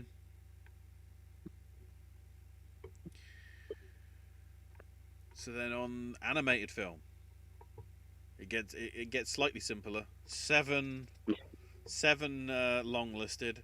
4 will be nominated, and it's Disney versus another 4.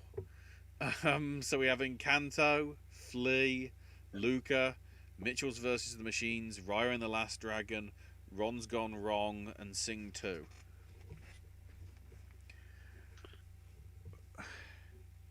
I don't know who in their right mind would get Sing 2 this far along, but Keep in mind it's coming out here like next week, so maybe that. But I'd say it's probably it's weaker than nearly all the Disney ones anyway. Ron's Gone Wrong, I would not be surprised if that made it in, because that was actually pretty well received. So I'm thinking, then again, because it's 4,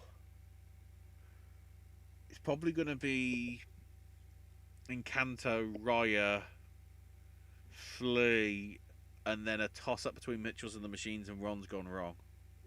I would have thought. It might not be. I don't know. I don't know how this works. I keep wanting to say Mitchell's vs. the Machines has to be it has to be between Mitchell's vs. the Machines and Encanto for like the remainder of the season, but And sometimes animated throws a curveball when there's not a definitive front runner, so it's hard to say. Yeah. Oh, documentary. So it's interesting with this one. 15 films are in round two of voting, and the top two films from the opt-in chapter vote of round one automatically get the two of the five nominations. So even though I'm listing 15, it's technically 13 because two of them are already basically written in ink for the nominations in a couple of weeks. So the long list of assorted number, insert number here, are 14 Peaks, Nothing Is Impossible, Becoming Cousteau, Billie Eilish, The World's a Little Blurry, Cow. You probably gonna want. You probably need more info on that one, AJ. I was unaware of it until this past week when it apparently came out. That is the new documentary from Andrea Arnold. Really? Yes. Remember that Gunda pig one from last year? That sounds familiar. It's basically that, but with a cow. To some extent. Flea, JFK Revisited Through the Looking Glass, Lady Boss, the Jackie Collins story, The Lost Leonardo, The Most Beautiful Boy in the World, The Real Charlie Chaplin. There was a fake one. The Rescue, The Sparks Brothers. Somebody recognizes that it exists. Yay! Summer of Soul, Tina. Really, the Tina Turner? Okay, and the Velvet Underground. So half of them are basically a third of those are music films. I noticed the Billie Eilish one's also on the Oscar shortlist, isn't it? I think so. How much? So how much? Bry will no doubt keep us informed of that.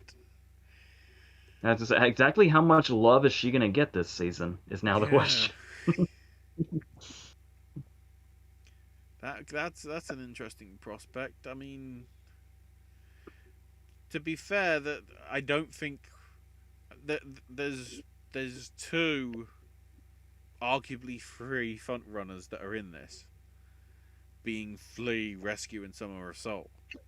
I think everyone else is just happy to be there. In all honesty, I'm guessing my guess is Flea and Summer of Soul are the two that are automatically in, and Rescue's probably That's going what to be I one would of the other say. three. And I wouldn't be surprised if Sparks Brothers did as well.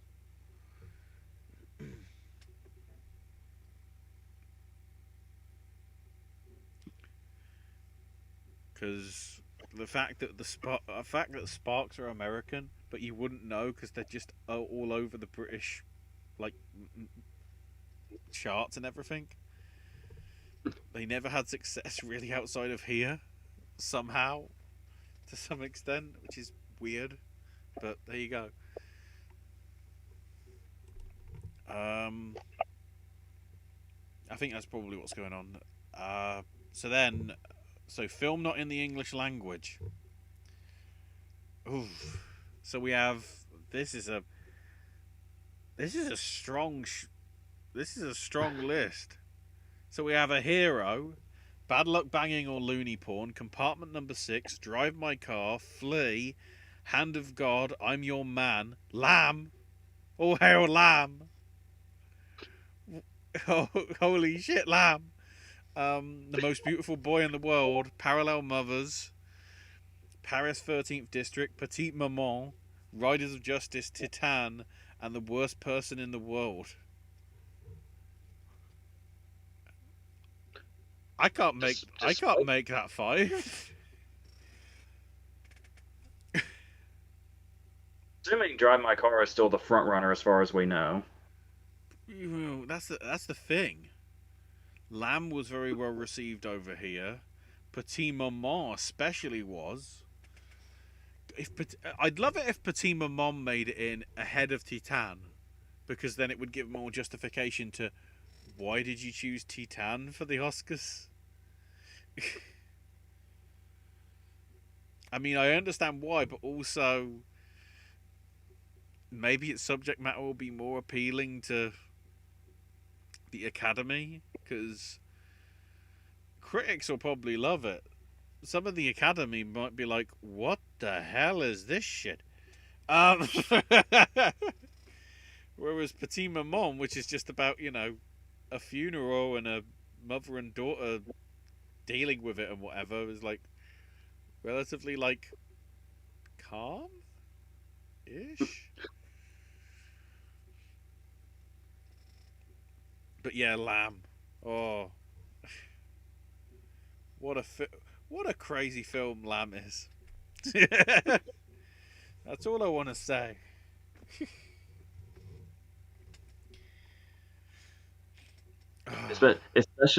Especially for the people that went in thinking it was a horror movie, were probably caught off guard. I mean, it's It's certainly it's unsettling, but psychological horror more than like Candyman or Antebellum or Halloween or Scream. Especially the ending. Oh, yeah, I pretty much took to the description I once heard before I saw it, which was A24 took all their horror movies and put it in a blender, and somehow something that's not very horror came out. yeah, that's probably fair. Quickly to some comments in the chat. For director, I did place Almodovar with Hamaguchi. And sorry, AJ, I took Villeneuve out and replaced him with Spielberg.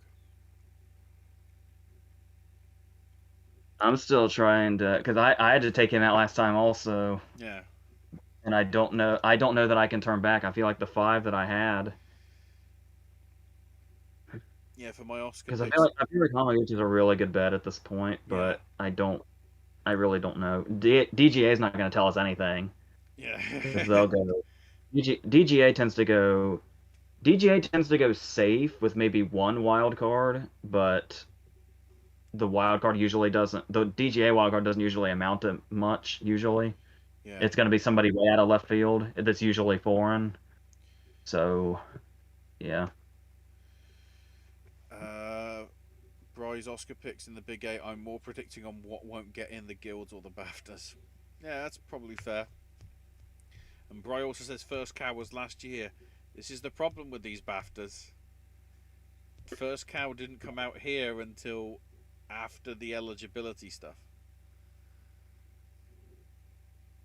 So that's why it's in for us this year, but not last year and everything. I remember that a few years back for was it Les Mis? Not that Les Mis, the other Les Mis that all the showed foreign ones. that showed up in the BAFTAs a year after it got like nominated at the Oscars. Hope Julia de Ducournau gets in for director. Saw Bell on Saturday and it was pretty darn good. Bry saying Bell's not here, but if Mitchell's gets out, maybe Bell makes it in. Or if we find out which Disney film misses PGA and BAFTA, be it Raya and the Last Dragon or Luca. I'm annoyed with Bell because as if they know which are the ones that they want to charge more money for with the tickets. The afternoon screenings, which are the cheaper tickets, are the dubbed versions. The ones that are Oh. literally on the 5 o'clock cut-off point to be full price are the subbed versions. So the version that I want to see, I have to pay more money for. So that is why Amazon and Netflix exist. I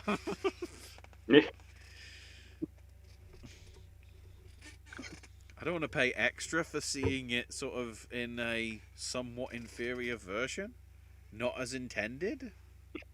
Please?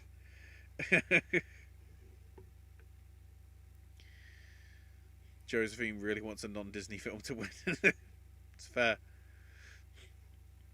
Only 5 made it on I the mean, Oscar shortlist for documentary feature.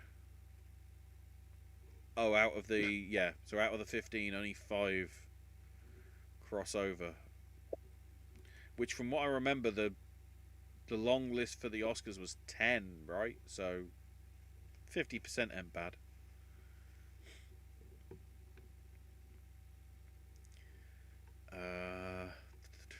It's just Disney always makes that damn good of a movie for the voters. Compare a lot of the mainstream films. Yeah. That, this or that, fake celebrity couple rom-com pairings. Where is this going, Josephine? Simon Rex and Renate Runcinov, or Simon Rex and Alana Haim? This is. first off, I keep forgetting that Alana Haim's in her mid-20s because she.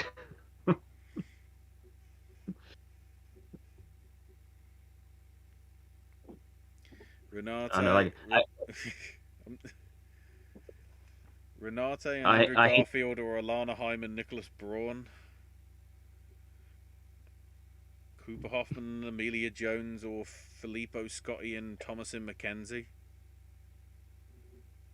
I'm just going through all of these.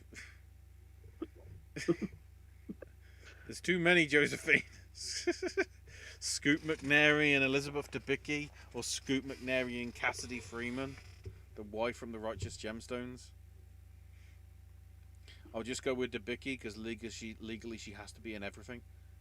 Caleb Landry Jones and Jodie Comer, or Winston Duke and Alexandra Shipp? Mike Feist and Lina Kudry, the motorcycle girl from French Dispatch, or Ty Sheridan and Rachel Zegler? See, I don't rate Ty Sheridan, so there we go. I'll leave it at that. I don't know. Lorraine put the Billie Eilish documentary in her Oscar lineup. Probably wins song, and being on the BAFTA Longlist also strengthens her case.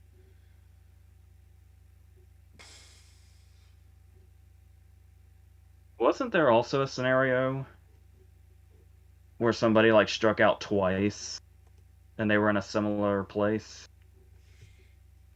Oh, I'm trying to remember.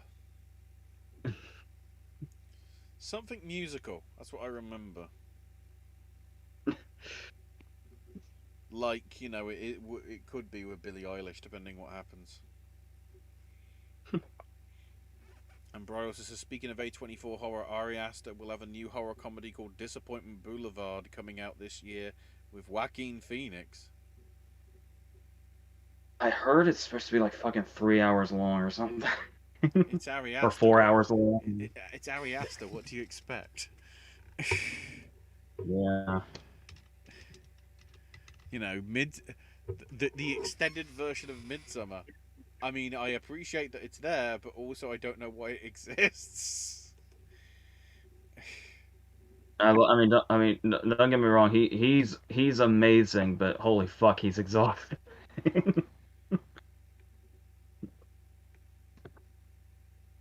An intimate, decade-spanning portrait of one of the most successful entrepreneurs of all time. But yeah, Joaquin Phoenix, Nathan Lane, Amy Ryan, Dennis Menashe, Haley Squires, Michael Gandolfini, Meryl Streep. Why is she in this? Ah, damn it. Wait, it's coming out in April and we know nothing about it? Good job, A24. You crazy. You crazy. Anyway, so outstanding debut by a British writer, director, or producer. I think I sort of think I know what the 5 are going to be here. And they're the sort of the obvious ones. So we have After Love, yes. Boiling Point, yes. Censor, yes. Dying to Divorce, probably no. The Harder They Fall, probably yes. Hostile, probably no. Keyboard Fantasies, probably no. Passing, yes. Power, no. And Sweetheart, no.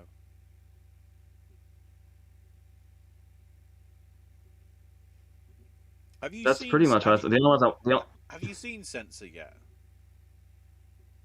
I haven't, but I literally have a plan to. Good. So it was very highly recommended to me.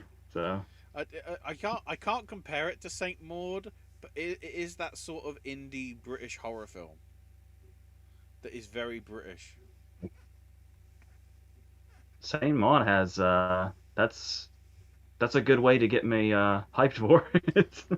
Well, it's only in that it's like an indie film. I mean, the fact that Censor is sort of Cronenberg-esque as well, but then because the confusing thing, it's about a film censor that's having to censor a film that is Cronenberg-esque, but then like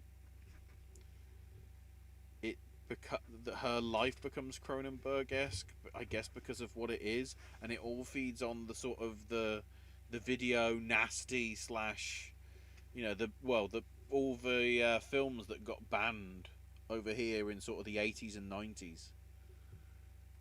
That sort of fuels the craziness that happens in Censor. So I'm very ready for this. yeah. For outstanding British film, Censor is not in here. What's that all about?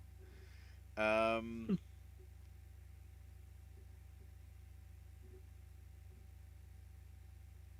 I don't recognize like four of these or five of these. Well, six of these. hang on. So when we get to them, tell me, and then I'll do a Google search. Um, so we have After Love. Um,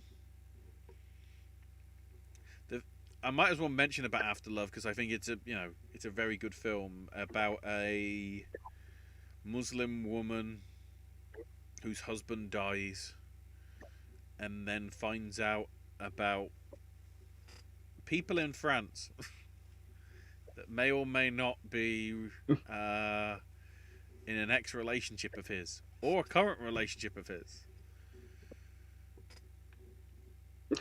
Then we have Ali and Ava, which is the new film from Cleo Barnard. That name rings a bell, and I'm trying to think why.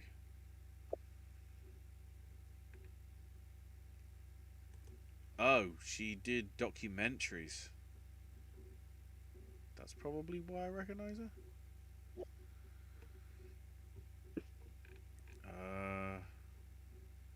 Oh, yeah, she did Dark River a few years back, and Selfish Giant. That's why I recognise her name. Belfast.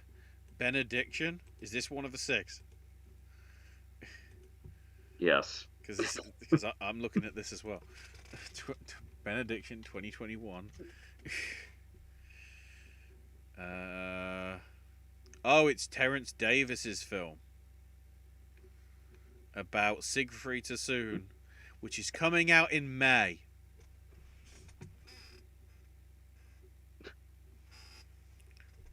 All these films supposedly having to come out before the end of March, and it's opening in May. Boiling Point, The Color Room. Is that another one? Yeah, no idea what that is. A determined working class woman. Oh, Clarice Cliff. That's the, I guess, biopic of the Clarice Cliff, the woman that did the pottery. One of the first big. Oh, it's a Sky film. I don't know what to think about that because it's also, if it's a Sky film, that technically means it's mass, so I should be happy.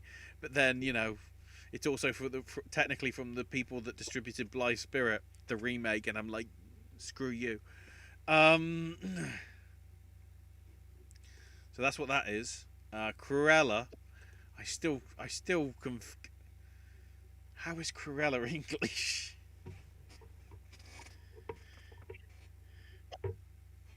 Cyrano, The Duke, Electrical Life of Louis Wayne. Everybody's talking about Jamie. You know about that one, right, AJ? I don't. I don't think so. That is the musical that was supposed to be released by Universal, got scared shitless, and so they stuck it on Amazon instead because they're idiots. Yeah, I saw a banner for it on IMDb. Come to think of it, Yeah, that's how I know. it's a good musical. I don't know, how it did in terms of adapting it to movie, but it had all like this big reception, and then they just buried it and decided to stick it on Amazon. It was going to get a cinema release. I guess that's another victim of the 2020 2021 COVID stuff. House of Gucci. I mean, Ridley Scott's directing it, so I guess. The King's Man. Sometimes when you see these blockbusters in here, it doesn't make sense. Last Night in Soho. Mothering Sunday. Just another one. Yeah, the title sounds familiar, but I can't place it. Yeah, it was in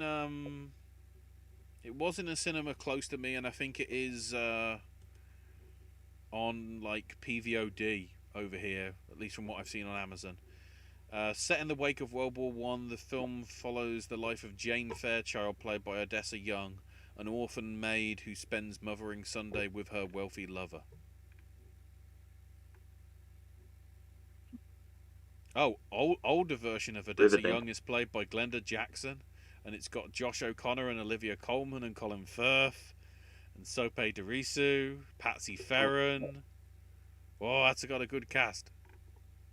It's a film for film, so hopefully it's I good. didn't know I didn't know Glenda Jackson was still working. She won the BAFTA last year for Elizabeth is Missing. A great sort of like, I guess it might have been released as a movie where you are. It was it was a BBC One broadcast. But yeah, she was a grandmother struggling with dementia, whilst also trying to come to terms with the reason Elizabeth is missing is Elizabeth may have been killed, and so basically it's down to her trying to work out what happened. It's a very sort of riveting, well put together drama, I guess. Yeah, it premiered on PBS on the 3rd of January last year as part of its Masterpiece anthology series. So I don't know how you'd be able to see that on demand. I mean, there are places. I'm just saying. Places. So we also have Munich, The Edge of War. This is the one that's coming on Netflix next week. Or this Friday, I think. The book, at least that it's based on, is Robert Robert Harris, yeah. And I've heard decent things about I it. say just if I were to just be told the title out of context, it sounds like a fictional, shitty, straight to DVD sequel to Spielberg's movie. sort of, sort of like how sort of like how Jar had all the direct to video sequels that were action Well, movies for some reason. Jeremy Irons plays Neville Chamberlain. So technically it's the prequel to Munich. That makes sense. But yeah, George Mackay's in it as well. And Ulrich Mattes as Adolf Hitler. So I guess it's more about the sort of, the piece of paper, the build up and how maybe Chamberlain got played by Hitler sort of thing. No Time to Die. Have you heard of that one, AJ? Slightly. Maybe. It rings a Yeah. bell.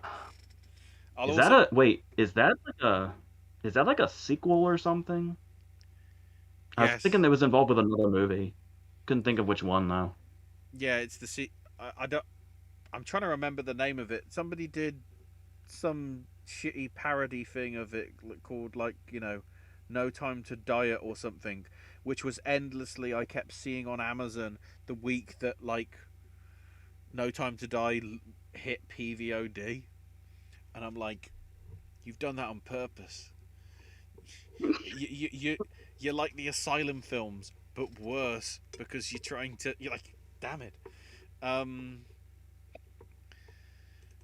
we also have Passing and Spencer, and I'm saving this one because I'm guessing this is also the other one that you don't know, but you probably know about the actual It's thing.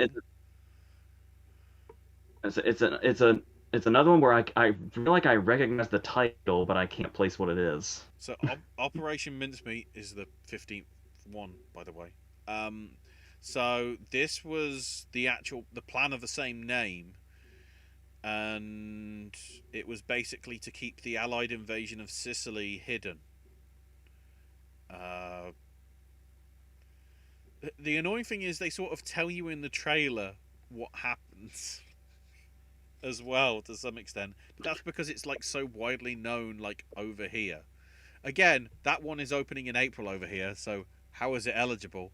But either way, um, they basically just got some corpse, stuck it in the right clothes and uniform, stuck a note in the pocket that basically would get taken to Hitler, and they're trying to double bluff him. Sort of equivalent to when the Americans said that they were going to go somewhere else before they went to the Normandy beaches. That sort of thing. If anything, it actually was a precursor to it, to some extent. But John Madden's directed it, and it's got a cast of Colin Firth and Matthew McFadden and Kelly MacDonald and Penelope Wilton and Johnny Flynn and Jason Isaacs. There we go. He's back. Tom Wilkinson, Simon Russell Beale, I was, Mark Gatiss. Uh, I was just getting ready to make a mistake. it's coming out in the UK in April, but you will be able to see it soon, AJ, because Netflix got North American distribution.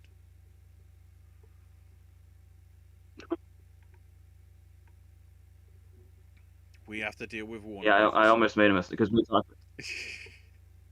we had talked about how one of these was Roger Michelle's last movie, Mm-hmm. and you said John Madden did this, and I was like, oh, this must be his last movie as well. It's like, oh no, it was the football guy that we lost. The director John Madden is still here. John Madden.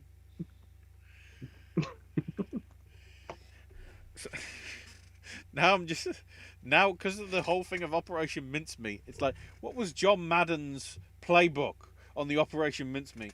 Well, what you should do is you take that corpse out of that fridge there, do it through the slip, and then do a Hail Mary with the note so it lands in his pocket.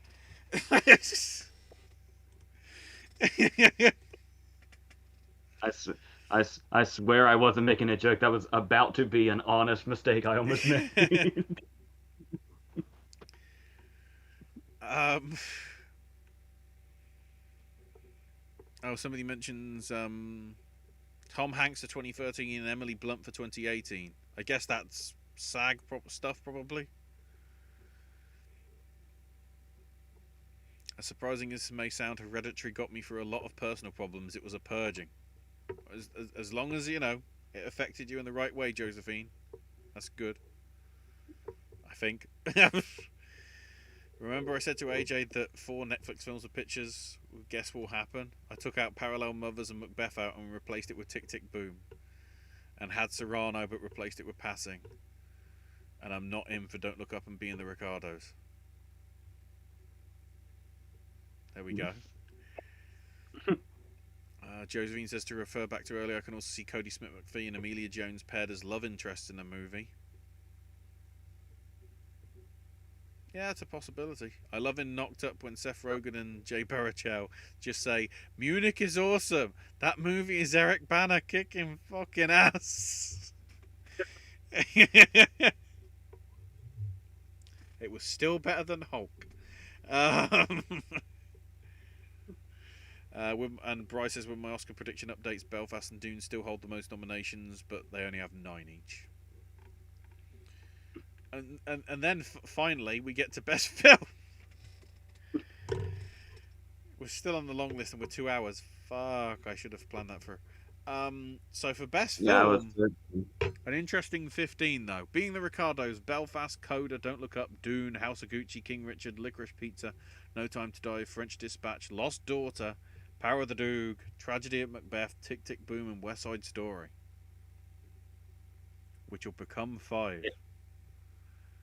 It really bothers me. They alphabetize that by the, where the thes are under T. Yeah. I don't like that at all.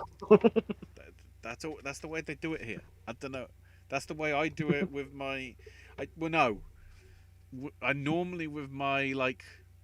I haven't been to my DVD list or my other list in months, if not certainly for DVD years. I haven't updated that because I have a lot.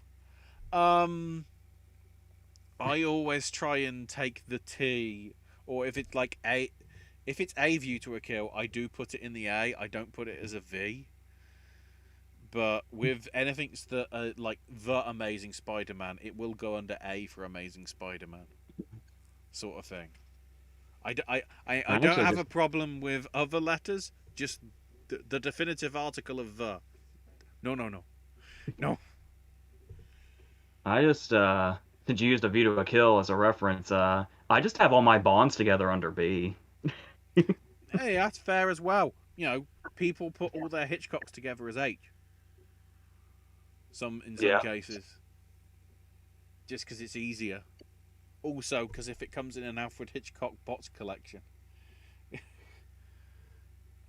I've got various other ones solo, which go in where they should do. Like Vertigo's at V. But the one that's in the Alfred Hitchcock collection that I got because of other films, that goes in the A for Alfred Hitchcock. It doesn't even go in for H. I completely go all the way out there. My second-hand shop, there's not a Bond section, there's a 007 section. So if you go from alphabetical order, the numbers come first. So all the James Bond ones are at the start of like the list of what they have in their inventory. They thought that through. But I'd say I don't think there's anything missing there really for best film. I'd say that's a strong 15. What 5 comes from it, we'll see. I'm really struggling with how well Being the Ricardos has been doing. I don't.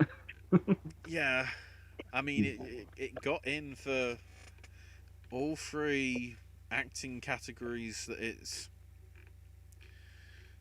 probably strong contender for. It didn't make it in for supporting actress, even though that probably could. But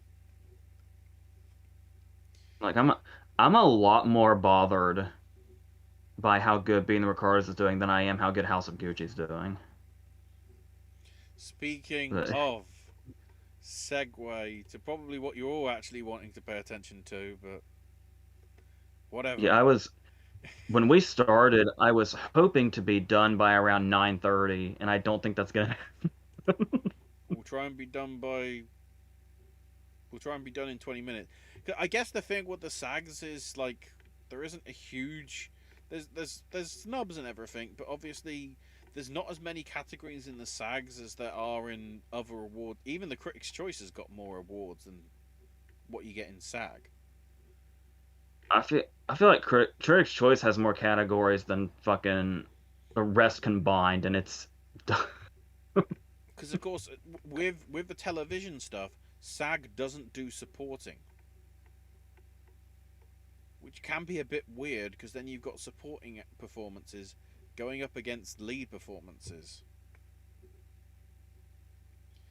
But then of course a lot of people haven't pointed this out in things that I've seen of when they've covered it, but the SAGs are normally popularity contests. It might not be the best person that wins, it's just who do actors like the most? Yet they are surprisingly decent at predicting Oscar chances. Yeah, well, again, because they're one of the largest bodies that vote at the Academy, there's going to be a lot of trend towards the acting Oscars and the acting SAGs. And and talking about the TV portion of SAG not having supporting categories, it is worth noting. Once we've mentioned it before, but once again mentioning that they really need an ensemble category for miniseries. Yes, definitely. E- Even though obviously there is a nomination here that I am psyched out of my mind about. So, firstly, to the TV stunts, we have Cobra Kai, Falcon and the Winter Soldier, Loki, Mayor of Easttown, and Squid Game, which I think is a fair list. I don't think there's any, because Mandalorian wouldn't be eligible, and there weren't. I guess there weren't enough stunts in one division for that to be considered eligible. Certainly, at least compared to the other two. I would say no more or less than are in Mayor of Easttown, but maybe I'm forgetting something. Yeah. Uh, I'll go to the ensembles last. So the TV movie limited series for actor we have Murray Bartlett for White Lotus, Oscar Isaac for Scenes from a Yes. Marriage, Michael Keaton for Dope Sick, Ewan McGregor for Holston, and Evan Peters for Mayor of Easttown. The fact that Murray Bartlett's here is all I care about. Yeah, it's a pretty strong list, in all honesty. And then for female TV movie or limited series, we have Jennifer Coolidge for White Lotus, Cynthia Erivo for Genius Aretha, Margaret Qualley for Maid, Jean Smart for Mayor of Easttown, and Kate Winslet for Mayor of Easttown. Aretha had a good day at SAG. Yeah, they like Often, Franklin. I was so psyched about Murray Bartlett I forgot to mention. I'm thrilled that Oscar Isaac is here as well, and it's very interesting to me that Chastain is not he in this category anyway. Yeah. For male comedy, we have Michael Douglas for Kaminsky Method, Brett Goldstein for Ted Lasso, along with Jason Sudeikis for Ted Lasso, and Steve Martin and Martin Short for Only Murders in the Building. I would love for it to be one of them, but I'm wondering if Sudeikis is going to be like the next Alec Baldwin that just wins for like every single season of Ted Lasso, Yeah. except the last apparently.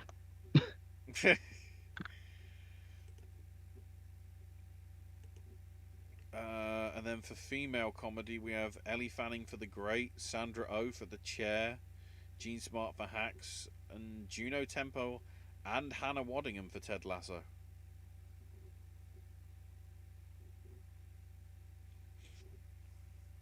It's I weird. know. It's weird what happened to Juno's sort of. I don't want to say career, but like there was a lot of acclaim for her like 10, 15 years ago, and sort of like nothing. Well, I mean, she won the BAFTA Rising Star Award, and like nothing came from it really, which is annoying. The thing, the thing that still really weirds me out was how like how she looked like a child for so long, and then Ted Lasso is the first time I think in her career she looks like an adult now. I forgot she was in the Maleficent films, like both of them. Yeah, I think she's one of the fairies, isn't she? Or whatever Yeah, they were. I I guess the first thing that I probably saw her that was have a more of an adult character probably would have been Unsane. Oh yeah. Soderbergh's thing. But yeah, like she hasn't done. I mean, she hasn't done a lot of stuff, to be fair, of note. The only film she did last year was Palmer, with Justin Timberlake in and everything. And then she had a voice in Wolf Boy and the Everything Factory on Apple Plus. And Mr. Corman, which is also on Apple Plus. Oh, which premiered on August 6th and in October got cancelled. Great. Oh, and then she's also working on Paramount Plus's The Offer, which is about the development and production of The Godfather. What is this? Why have I not heard about this? Miles Teller? Colin Hanks? Dan Fogler as Coppola? The guy the guy that's in Fantastic what you call it? This is Coppola? What? Dr. Alex Cara from Grey's Anatomy is going to be Marlon Brando? What? Frank Sinatra's in it? What? What are you doing, Paramount Plus? Look, I know you're doing good stuff with Taylor Sheridan, but like, what? Like, Yeah, I was trying to differentiate. So this is different from whatever Oscar Isaac's doing, because I think Oscar Isaac's doing something similar to that, isn't he? On top of also being in a Coppola movie. This is this is all way too confusing.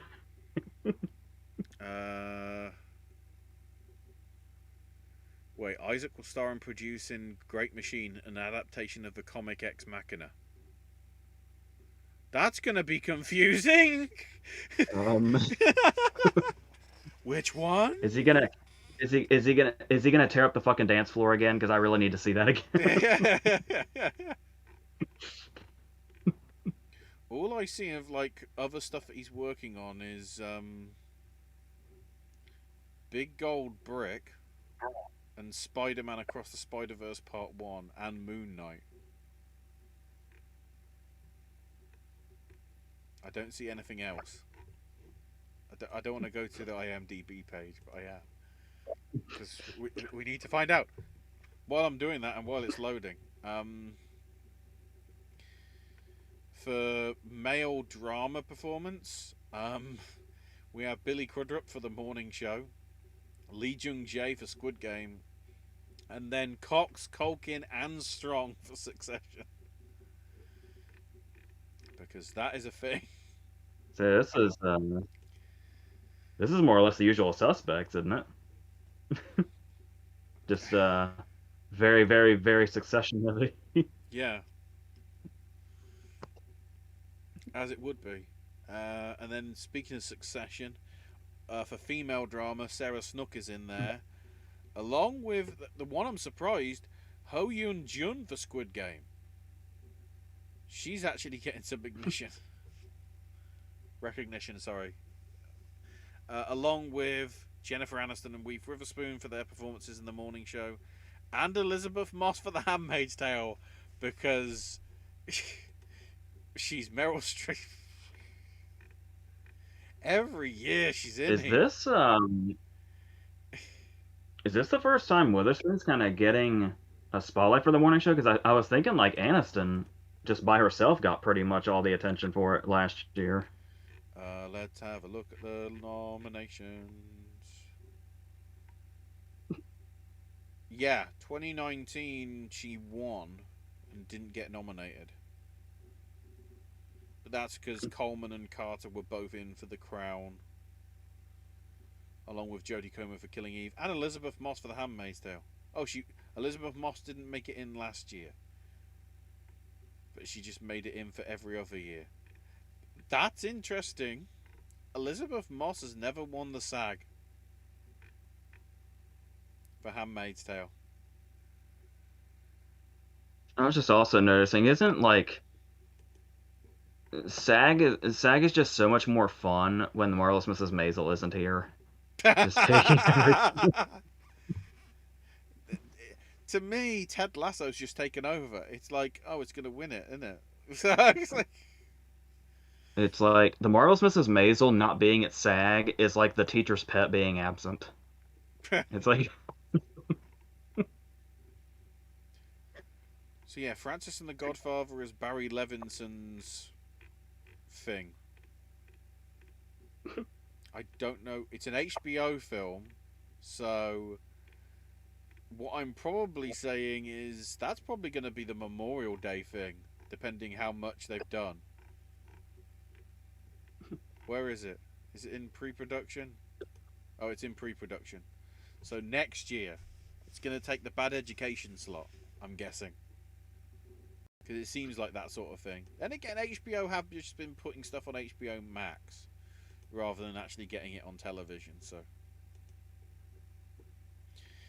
then for the ensembles, for comedy, we have The Great, Hacks, Kaminsky Method, Only Murders in the Building, and Ted Lasso. Which is, an interesting one. Kaminsky Method obviously is the last series, so do they want to give acknowledgement to that? Only Murders in the Building's got a very concise but probably strong cast. And then the big monoliths are the Hacks and Ted Lasso, with Great just being happy to be there, I guess. Watch that win now, because whatever. I noticed the biggest twist here is that Jane Houdyshell is in Only Murders in the Building, so Jane Houdyshell actually did get a SAG nomination. Technically. It's just the humans is still nowhere to be found anywhere, so that can be put to rest. That can be put to rest for the season, I think. And then for ensemble drama, we have Handmaid's Tale, Morning Show, Squid Game, Succession, and Yellowstone. So it doesn't get in for any of the other performances, but it does make it in for ensemble.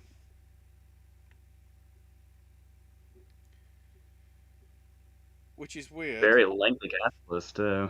but it's Taylor Sheridan, so. What was. So what's gonna be hilarious is when Squid Game wins ensemble, despite Succession getting 3 fucking nominations in one category. I wouldn't be surprised if Squid Game actually took ensemble, but it doesn't get any of the solo categories. It's basically going to be a Parasite style, not to compare it because South Korean and everything. But it's one of those bits where, well, like we've seen with the Oscars in previous years, the ones that do the best job of the actual sort of ensemble cast thing get more recognition there than they actually do for the solo roles. Spotlight was the same. I'm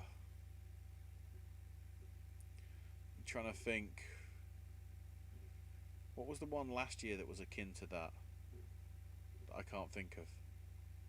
Can't have been Nomadland because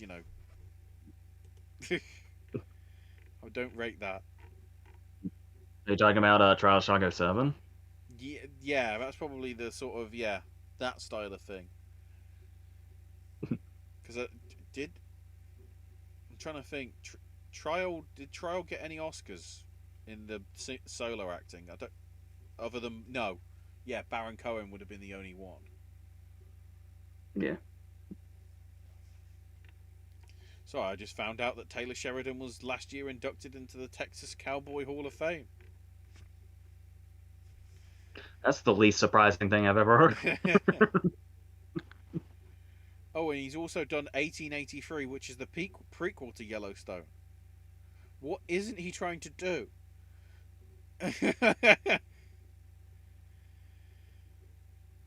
Jeez. So moving into the movie category, for stunts we have Black Widow, Dune, Matrix Resurrections, No Time to Die, and Shang-Chi. Oh.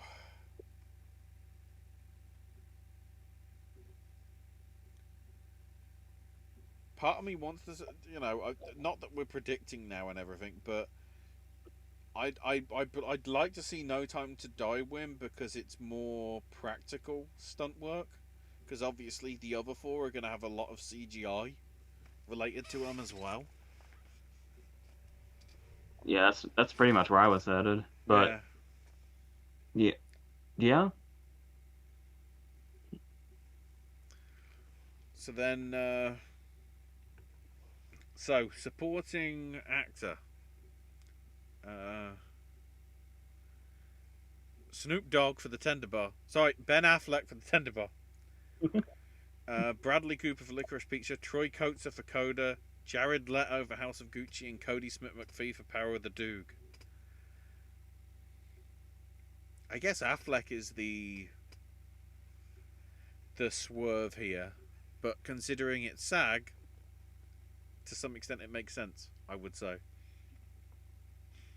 it is. It's still interesting to me after two Oscar wins. If he should actually score this nomination, it'll be his first one for acting. Yeah, But I'm I'm kind of on that same. I haven't watched The Tender Bar yet, but and it sounds like a great role.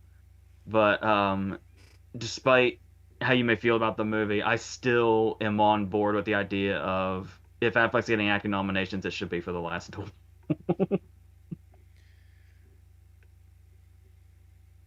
So I need your thoughts and opinions on somebody else that's here. uh, because I guess because it's SAG, I'm not surprised. because he got in last year here. Yeah, you know, not to jump ahead, but that's why Nicole Kidman got nominated. That's probably why Bardem got not to rail against being the Ricardos, but if anything, it's more of a popularity contest. Um, which is why I think the big snub happened, but we'll get to that. One thing we mention a lot is that SAG loves Kidman because of that Paperboy nomination in 2012.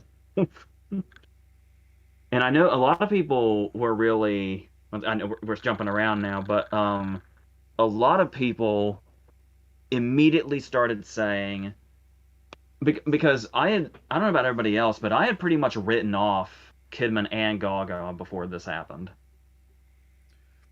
And now as soon as SAG came out, I heard so many people saying Gaga and Kidman were fighting for the win. Which, first of all, I still think Coleman has to be the leader right now without Stewart. But Well, I was going to bring that up in a minute because arguably the popularity contest also affected supporting female. Because we got Katrina Balfe for well, Belfast, we got DeBose for West Side Story, we got Dunst for Power of the Dog, and we got Nega for Passing. But then Kate Blanchett randomly for Nightmare Alley.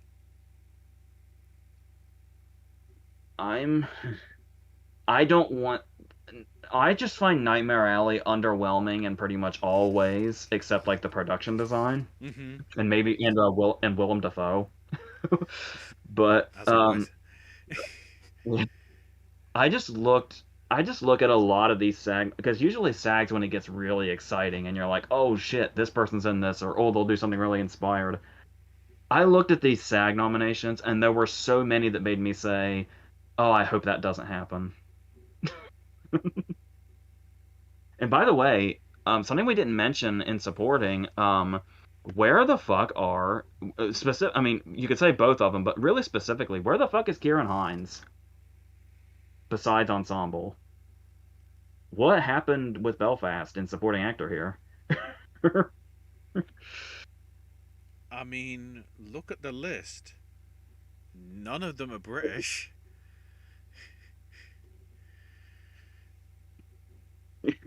None of them are British. You got American,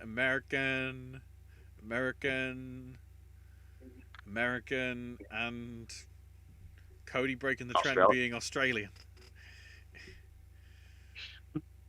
Yet then when you go to like female supporting, We've got Irish.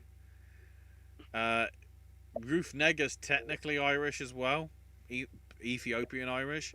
Blanchett's Australian. And then DeBose and Dunst are American.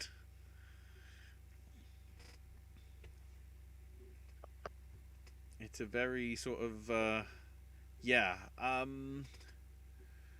Maybe in all honesty, the problem, at least for SAG, is the fact that everybody was considered only supporting, which is probably why it makes it into. Although that being said, I'm looking at the ensemble and it's only listing like 6 people. There's more than 6 people in that film. It's like, Because don't you have to be in there some kind of rule where like the WGA rule where like you have to be a SAG member or something? oh, I think when Crash won Ensemble, I think Michael Pena didn't get anything because he wasn't a member, despite being literally the poster. yeah, because I noticed King Richard doesn't have the. Oh no, it does have the kids. It looks like somebody's missing, but I can't. Is there somebody missing? I The mean, cast. the guy that beat up Will Smith and then got shot.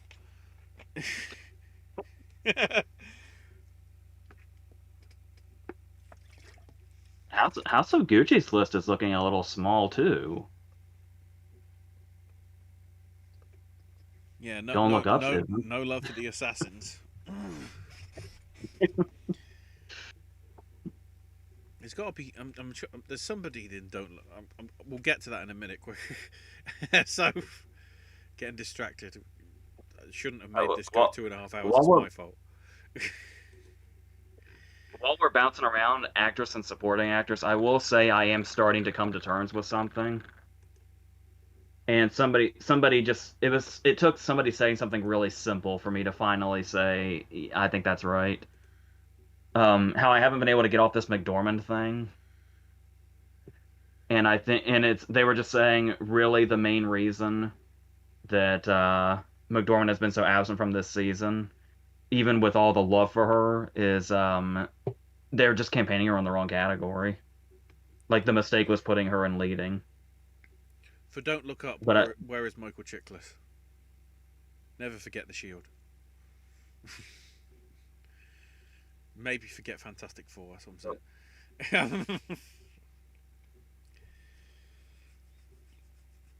So, yeah, because he was oh, go ahead. yes, 'cause I just, there was like 20 seconds in it of Michael Chiklis essentially playing. Not I don't really like saying anything. Alex. We'll say the new Jameson in the recent MCU. The same vibes. Not Alex Pettifer from Stormbreak. Alex Ferguson, that's it. A guy that likes wine too much and shouts a lot. Alex Ferguson, yeah.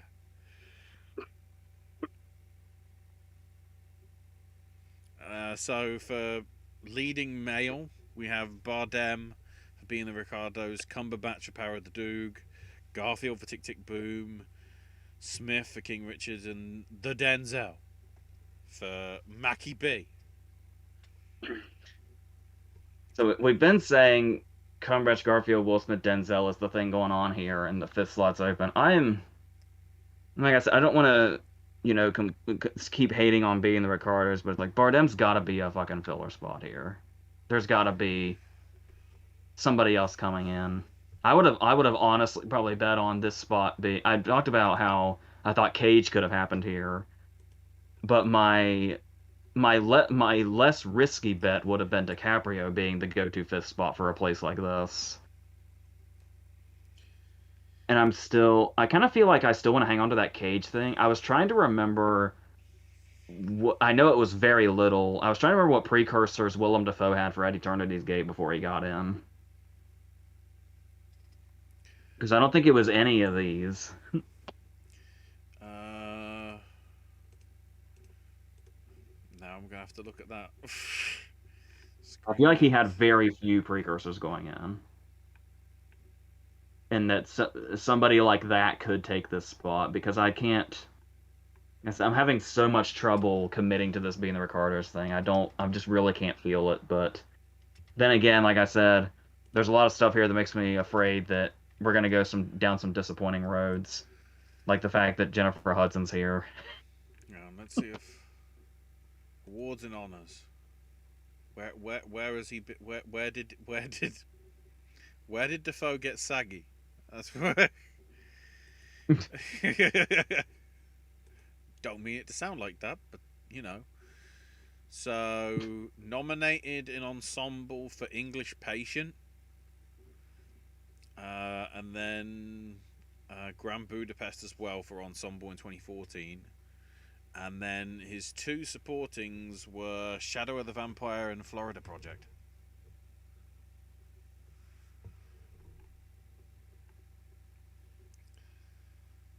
I was about to bring up Platoon, but Platoon predates the SAG Yeah, Awards.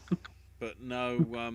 Even Wild at Heart probably predates the SAGs because, well, sorry, yeah, because I think the SAGs is 28th, so they've only been going since 94, 95.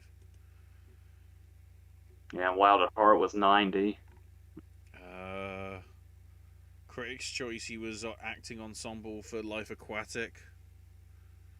At Eternity's Gate in 2019. Supporting actor for The Lighthouse a few years back as well. The critics, but yeah, So, everything. so his only major precursor, as far as these go, like these televised ones, was Critics' Choice, much like Cage. Yeah, is that an omen? Okay, Is that an omen? Who knows? Who we'll knows? find out. And then the big one that everybody was like, making a big thing about, but I think it's because actors don't like Case Stew. I think. I don't. I mean, she's really the way she has matured as an actress is off the charts. Yeah. Like I would have nominated her 4 times by now. Fucking uh, Cafe Society, Certain Women, Clouds of Sils Maria, and Personal Shopper are all award worthy easily. Um, but yeah, and I think it's especially interesting that like I was trying to remember the last time we saw a snub this big for somebody that seemed like a surefire winner as far as like acting. Oh. I don't even remember. Yeah, I'd have I to. Rye might be able to help if he's still here. I remember If we he, had this whole discussion a couple years ago, and it's weird he keeps being my go-to person. I've mentioned him in 3 different ways in like 20 minutes. Um, I feel like there is an alternate universe where Willem Dafoe actually wins for The Lighthouse rather than getting snubbed entirely. But that I can't really think of another Kristen Stewart not getting into SAG style snub we've seen where it was somebody that seems so close to winning because it's like she could still get the Oscar nom. I know people are like really like saying, "Oh, now she's fucked completely."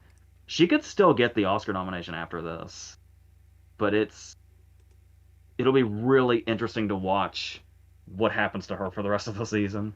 Because if BAFTA goes forward, that's still a big plus for her. Bry, But I love the fact that Bry has put this not in all caps, but has capitalized each letter of the 5 words that is that I do not know.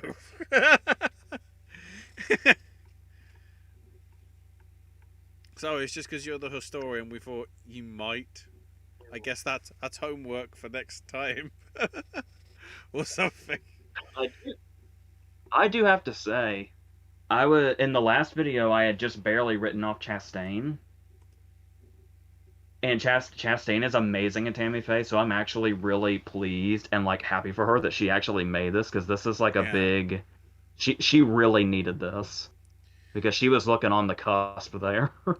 And I'm honestly thinking, you know, with how popular Hudson is, that's why she's in there. Because the fact that that literally came out like, okay, I'm opened just it opened in August. It felt like it opened in April. people say people get really mad about people like Rami Malek who had to lip sync, but I am just honestly so incredibly sick of singers being awarded for playing singers. Unless It unless just it's feels like such Chadwick a Boseman. it just Chadwick feels like such a waste. Chadwick Boseman in Get On Up was like, whoa, whoa.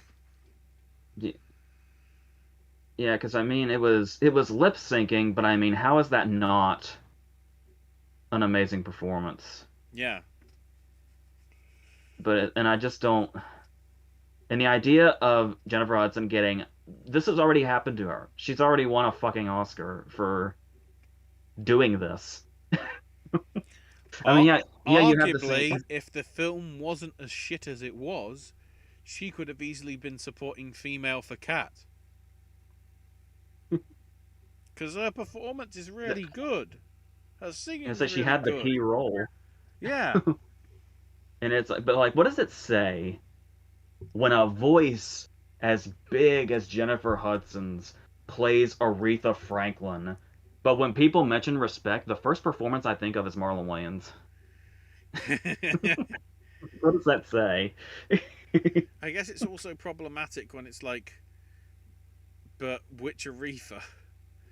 Because like I was seeing publicity at the same time for the Arevo one on TV and the Hudson one, so it's like, which? I mean, thankfully, this Godfather thing is not going to be confusing because it's like they're going to be out in different years.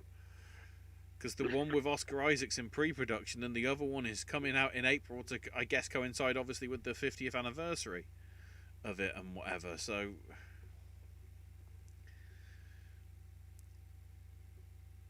Oh, something we didn't mention. It's something that I did in our last prediction video, and then it was like the next day after SAG was announced that I even realized this happened. Um, King Richard had a very good day getting that ensemble nomination, yeah, I was going to but get to that. Oh, go ahead. Ingenue Ellis is not here, Yeah, for which is supporting. something. And I took that bet in our last prediction video that that would happen because there wasn't enough room, and I'm wondering if SAG has my back on that. But I still think it's very good news for King Richard to get that ensemble nomination. Yeah, along with House of Gucci, Don't Look Up, Belfast, and Coda. Yeah, Coda gets some recognition as well. because for me, apart from Coates, we've been mentioning in all the prediction videos, Coda for me has been such a question mark because it's either going to get in picture and adapted screenplay and Coates, or it's just going to be Coates. I can't Because imagine it getting like I can't imagine it getting into adapted without getting one of the last picture slots. yeah, I mean, I'd have thought with how big the voting block is of the actors, Coda getting in here means it's going to be. But I mean, it's the advantage of it being 10 rather than 8 or 7 or whatever. But I think with the mass of the block, I shouldn't say mass. I keep getting triggered. Um, wow, there was a waver in my voice then. Um, Matt, but did we mention that by the way that Mass was missing from the BAFTA long list in original screenplay? Did we mention that? Mass was missing from like everything. The Ex- bastards. Except Andal. Yes, like, and if it's coming out over here, I'd like to know when, please, Sky Cinema. And I don't want to have to. One, apparently the premiere of it is like 3:20 in the morning on their channel. Plus, I don't have the channel. So can I see it another way, please, and thank you? That isn't a rental. I'd like to buy it, please. I don't want to have to wait 4 months. But as I say, with the way that how many votes are going to come from SAG into the Academy anyway, I'd have thought this would probably mean Coda's in the 10. Yeah, people are kind of still seem to be hesitant on what to do with House of Gucci, but it's like it getting just Ensemble is one thing.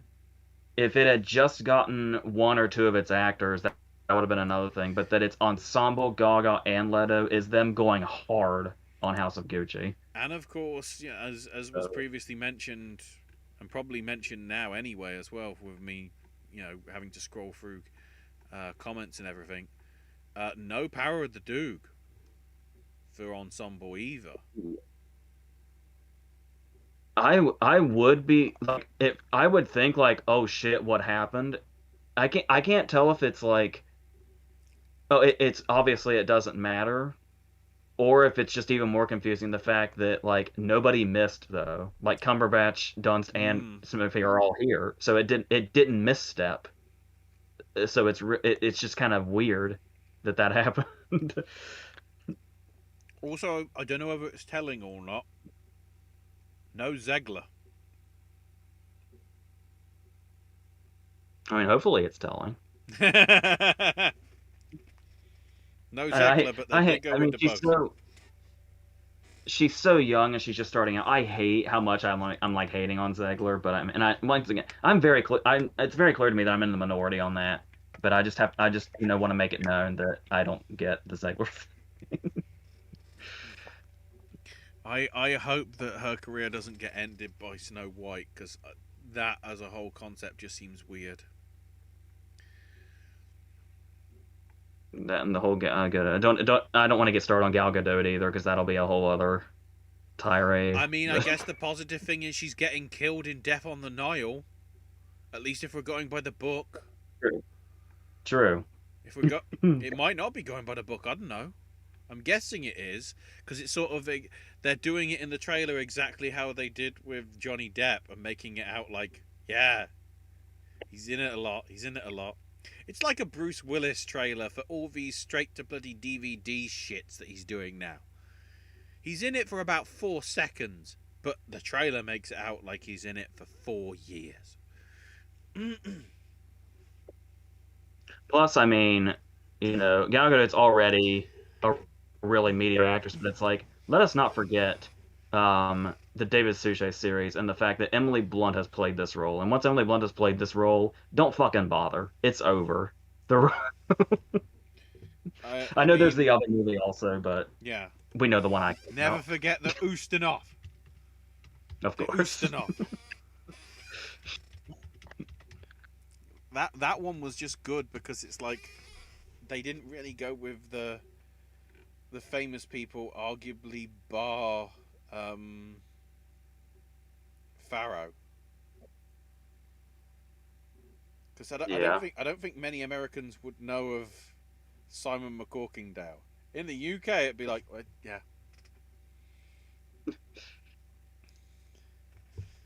So I'm intrigued as to how they do it with the new one.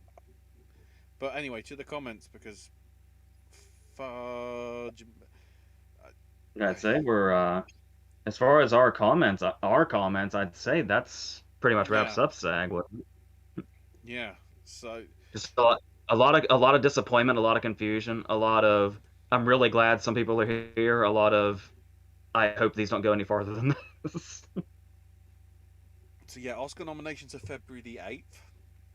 So I would have thought the last the last weekend in January is probably when we'll commit to doing the Oscar predictions. I would have thought. It then just means that, February's going to be interesting because PGA and SAG will be at the end of February, and then DGA will be the same weekend as Critics' Choice and the BAFTAs, and then the WGA is on March the 20th, and then the Spirits are March the 6th, so the week before that.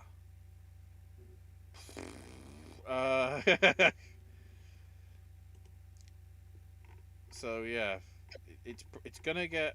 I don't know how much we're gonna do on February the 26th and 20. Well, no, if it's SAG, I guess we'll wrap that in. So I guess after nominations, I guess we go crazy with our predictions, and then we recap ceremonies weekly, because that's what we do. And then because of the schedule, we get a week off between, well, a fortnight between the BAFTA / Critics' Choice and the Oscars. But that'll probably be when we do our actual predictions for who wins the Oscars. Like, it's complicated. When Owen's back, the ship will know what it's doing, maybe, rather than me going nearly 3 hours because I didn't plan this through. But with my internet, it was like I don't even know whether it was going to happen. So, dear Lord. Anyway, to the comments. If you want Cody Smith McPhee in a love interest movie, surely it's him and Chloe Grace Moretz in Let Me In. I completely forgot that he was in that. Yeah, As Josephine says, because I've just seen, the only one I think of is Let the Right One In, because to some extent that's the more that's the better one. I do think Let Me In's a little underrated though, as far as No, I remakes go. understand that. The story itself is strong enough to be taken into a Western remake. I just think in some places it loses its Nordic Scandinavian charm. um, I was gonna say that there's obviously definitely some elements that didn't make it into the remake, obviously. But yeah. If you want really good, I think it was Scandinavian, the Department Q trilogy, which I don't know whether they were released like, because it's weird, because just before Christmas, the BBC over here showed the Girl with the Dragon Tattoo trilogy, but in its original 6-part television series form, not as the 3 films. Which is, I'm pleased to see that people are going to be able to see it that way, as well as in the movie form. And to some extent, I hope that happens. I mean, I saw two of the 3 Department Qs in cinemas rather than on television, but I know it's there. I have them on my hard drive because I just like watching them from time to time because they're really good foreign crime things. Anyway, I think out of all the below the line categories, costumes might be the most competitive. I mean, considering, at least with the BAFTA one, when you consider, like, Cruella is about fashion, House of Gucci's about fashion, Last Night in Soho is about fashion. To some extent, considering what Diana was, you'd have to consider Spencer was about fashion, especially with all the different outfits that KSU has to have in that. not to mention, there's usually a movie tends to get in if it has a specific focus on a specific piece of clothing, like shoes in Jojo Rabbit and Ma Rainey, and then there's the coat in Spencer. Mm-hmm. Between Coda and King Richard, which of these movies that also check off the diversity box is most likely to win Best Ensemble? Oh, I could really see Coda taking it. yeah. I personally would edge probably more towards that because it is not to say that we haven't seen a lot of. I've got to be careful how I word this, but like Coda is doing something new and raising awareness of a community that has not really been expressed very much in Western cinema. It's weird how this shows up a year after arguably Sound of Metal did probably just as much, awareness of, you know, going deaf and everything. But then also, there is also the case of last year's debacle where we talked about how SAG really leans towards minority cast for their ensemble wins. And last year, Trial of Chicago 7 was the only one that wasn't predominantly a minority cast. And we were like, oh, so it's definitely not that one. And of course, it was the winner. So Yeah. I guess they did. It's kind of hard to find a pattern with it. Bryce says I forgot to mention on why I don't have Stewart in my Oscar lineup, but if she misses BAFTA, especially with the jury voting. Mm. If there's enough resistance to West Side Story among the industry, do you think DeBose can lose SAG? Not to mention that she's not a big name.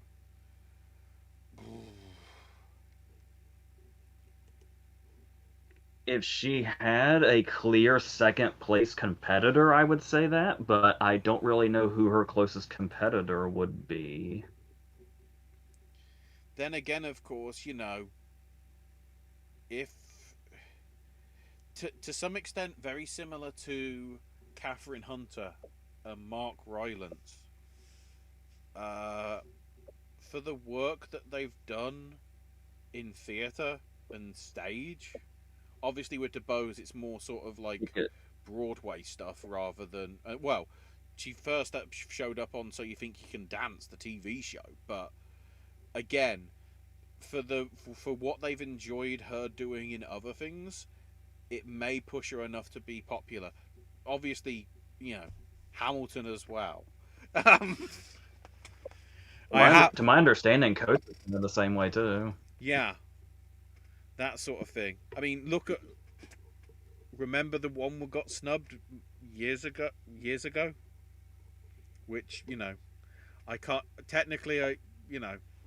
The war wound is going to open up because it's a Greta Gerwig film, but I can't remember what's her name for Lady Bird.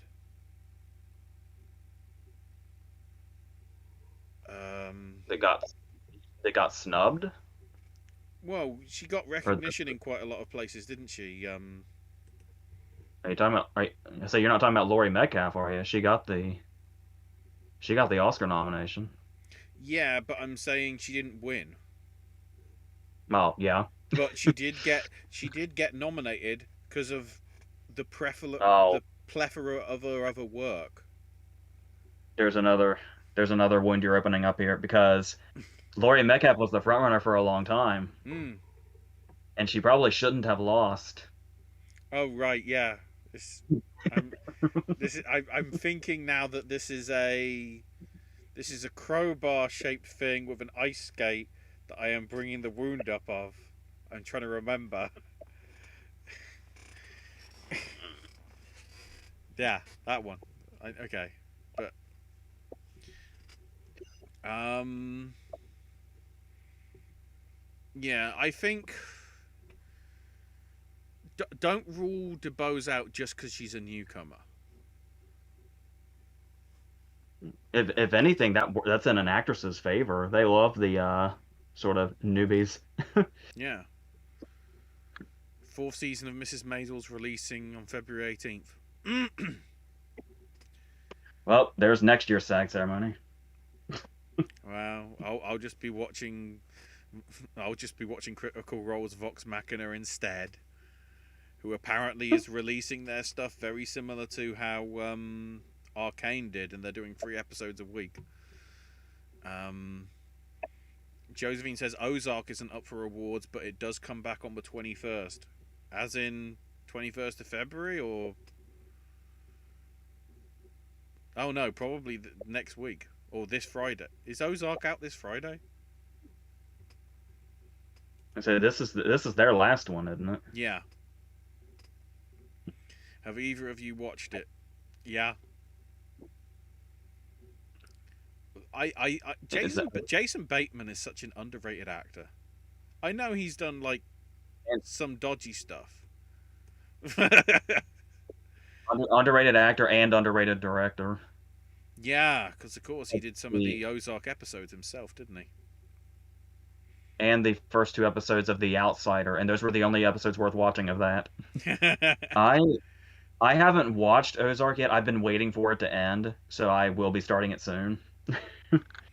Can Ben Affleck and Snoop Dogg do a buddy comedy together directed by Denis Villeneuve? Yeah. Okay.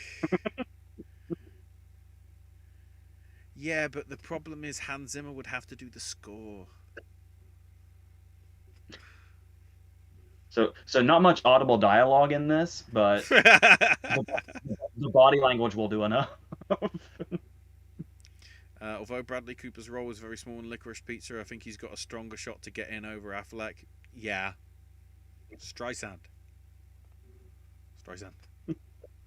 I still haven't seen it, but Streisand. With all this talk coming up about his very small screen time and how he was kind of lacking precursors for a little bit here, even though I kept predicting him in the last video, I was still kind of surprised he showed up here. I kind of thought it'd be one of those precursor list nominations that come in at the very end, but now he's got backup. Both of the Belfast lads snubbed at SAG, but I don't think it hurts their chances completely. I think Kieran is a little safer since he's a veteran actor and could get in at BAFTA. Yeah. I hope so. If I still say the best Kieran Hines thing I've seen with him is Terror, the mini-series. Oh, I mean that whole thing is like crazy. Unless the jury shake things up. House of Gucci being an ensemble, I think, helps Gaga's chances at winning Best Actress. Yeah. I don't want to say anything definitive yet. I'm not ready to jump on the winning train yet. I still think they wouldn't hold back to give Coleman another win already. But if Gucci becomes a stronger player than The Lost Daughter, that could. We'll see how much they love The Lost Daughter if Buckley can get in, which Yeah. I'm still betting could very easily happen. SAG isn't just actors now, it's news reporters and now certain content creators and TikTok influencers. That could explain some of the inclusions/exclusions. No, it explains they're idiots. By the way, fuck them for the second year in a row announcing the SAG nominees through fucking Instagram. What is that shit? Like, what? I can't... in all honesty, you know, the Oscars should be doing it on Vine. Literally 15 seconds at a time. And be like, oh, we're having to say them very quickly because we've got to do it in 15 seconds.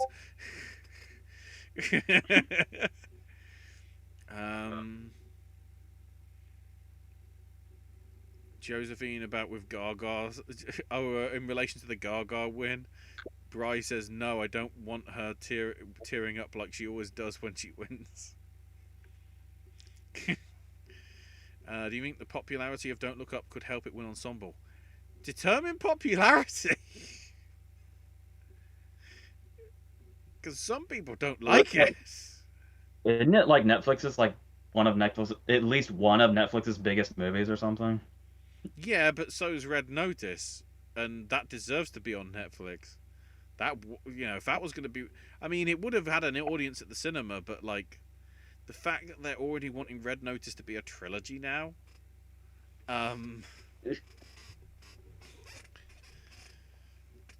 we're gonna have to wrap this up. So. Yeah, I'm just gonna. I'd love it. I gotta go vomit somewhere. I'd love it if the fifth slot was Joaquin Phoenix for Come On, Come On. Walk the Line was on TV the other day, and my mum and I were singing along. Fun fact: Javier Bardem said the cinematic experience that changed his life was E.T. I mean, that's fair. Nice. Uh, Brycar was still on Peter Dinklage. I'm just leaving it like that. Speaking of Defoe, have either of you seen To Live and Die in L.A.? Oh yeah. The Freakin'. The Freakin'. What do you got? That's something I've been trying to rewatch too, because it was with it, like I said, I don't want to say too much, but it's like it was The Departed before The Departed, and I'm not talking about Infernal Affairs. What do you guys make of Rooney Mara playing Audrey Hepburn? Yeah, that's probably got a good chance. I really, obviously, I love Audrey Hepburn, and I don't love Mara, but she's the most obvious choice. But it's just like I'm curious what they can do to make that not some boring biopic. It's Guadagnino, isn't it? He could do Yeah. something with it, but it's yeah. We'll see what happens. I think.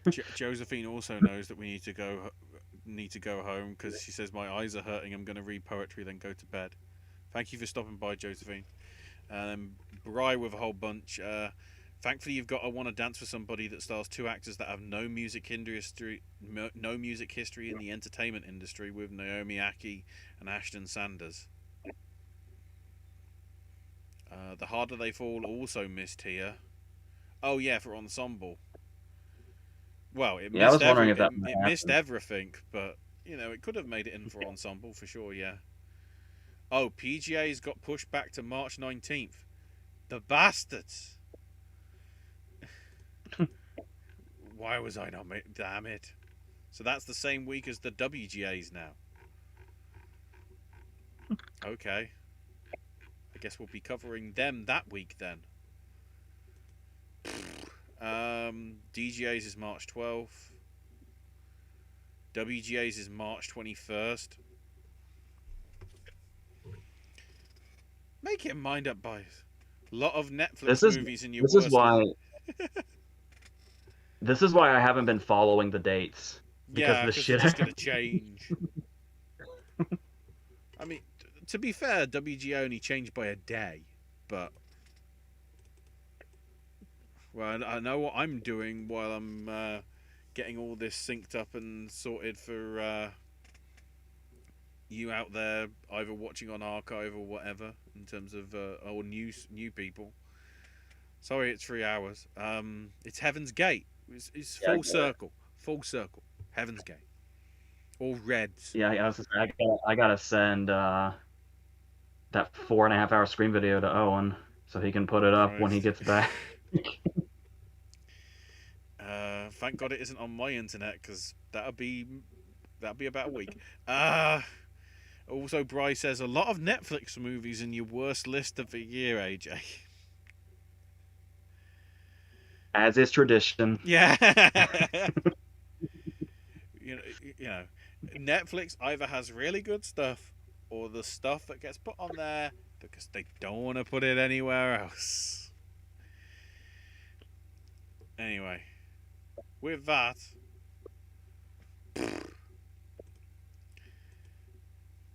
we are going to be heading out. Keep an eye with Owen in terms of what we're doing. Um, I'm guessing we're going to be taking next week off, maybe. Unless we're just going to do predictions randomly, but I don't know how because I don't know what we'd do. We'll have to see.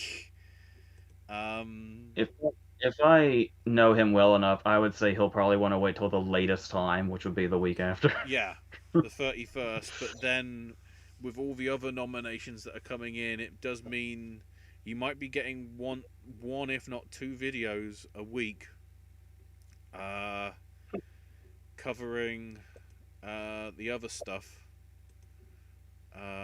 Like, I mean, the BAFTA nominations are February the 3rd.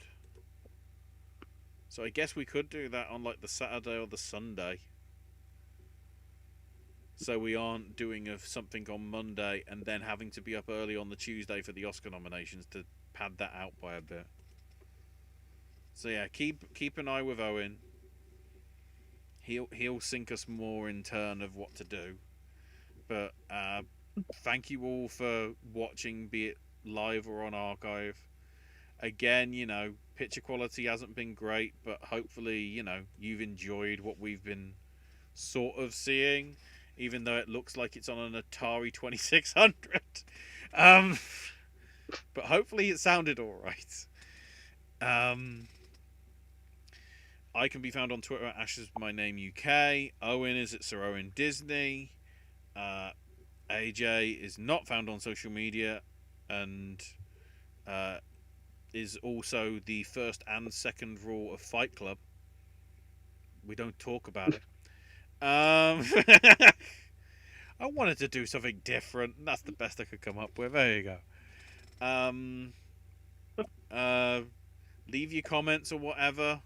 Maybe AJ will go through them when we get to anniversary time. Maybe, depending how many comments we got. We'll see you next time. Until tomorrow, boys and girls. That is all the funky lizard has got to say about that. Rah! It's the lizard.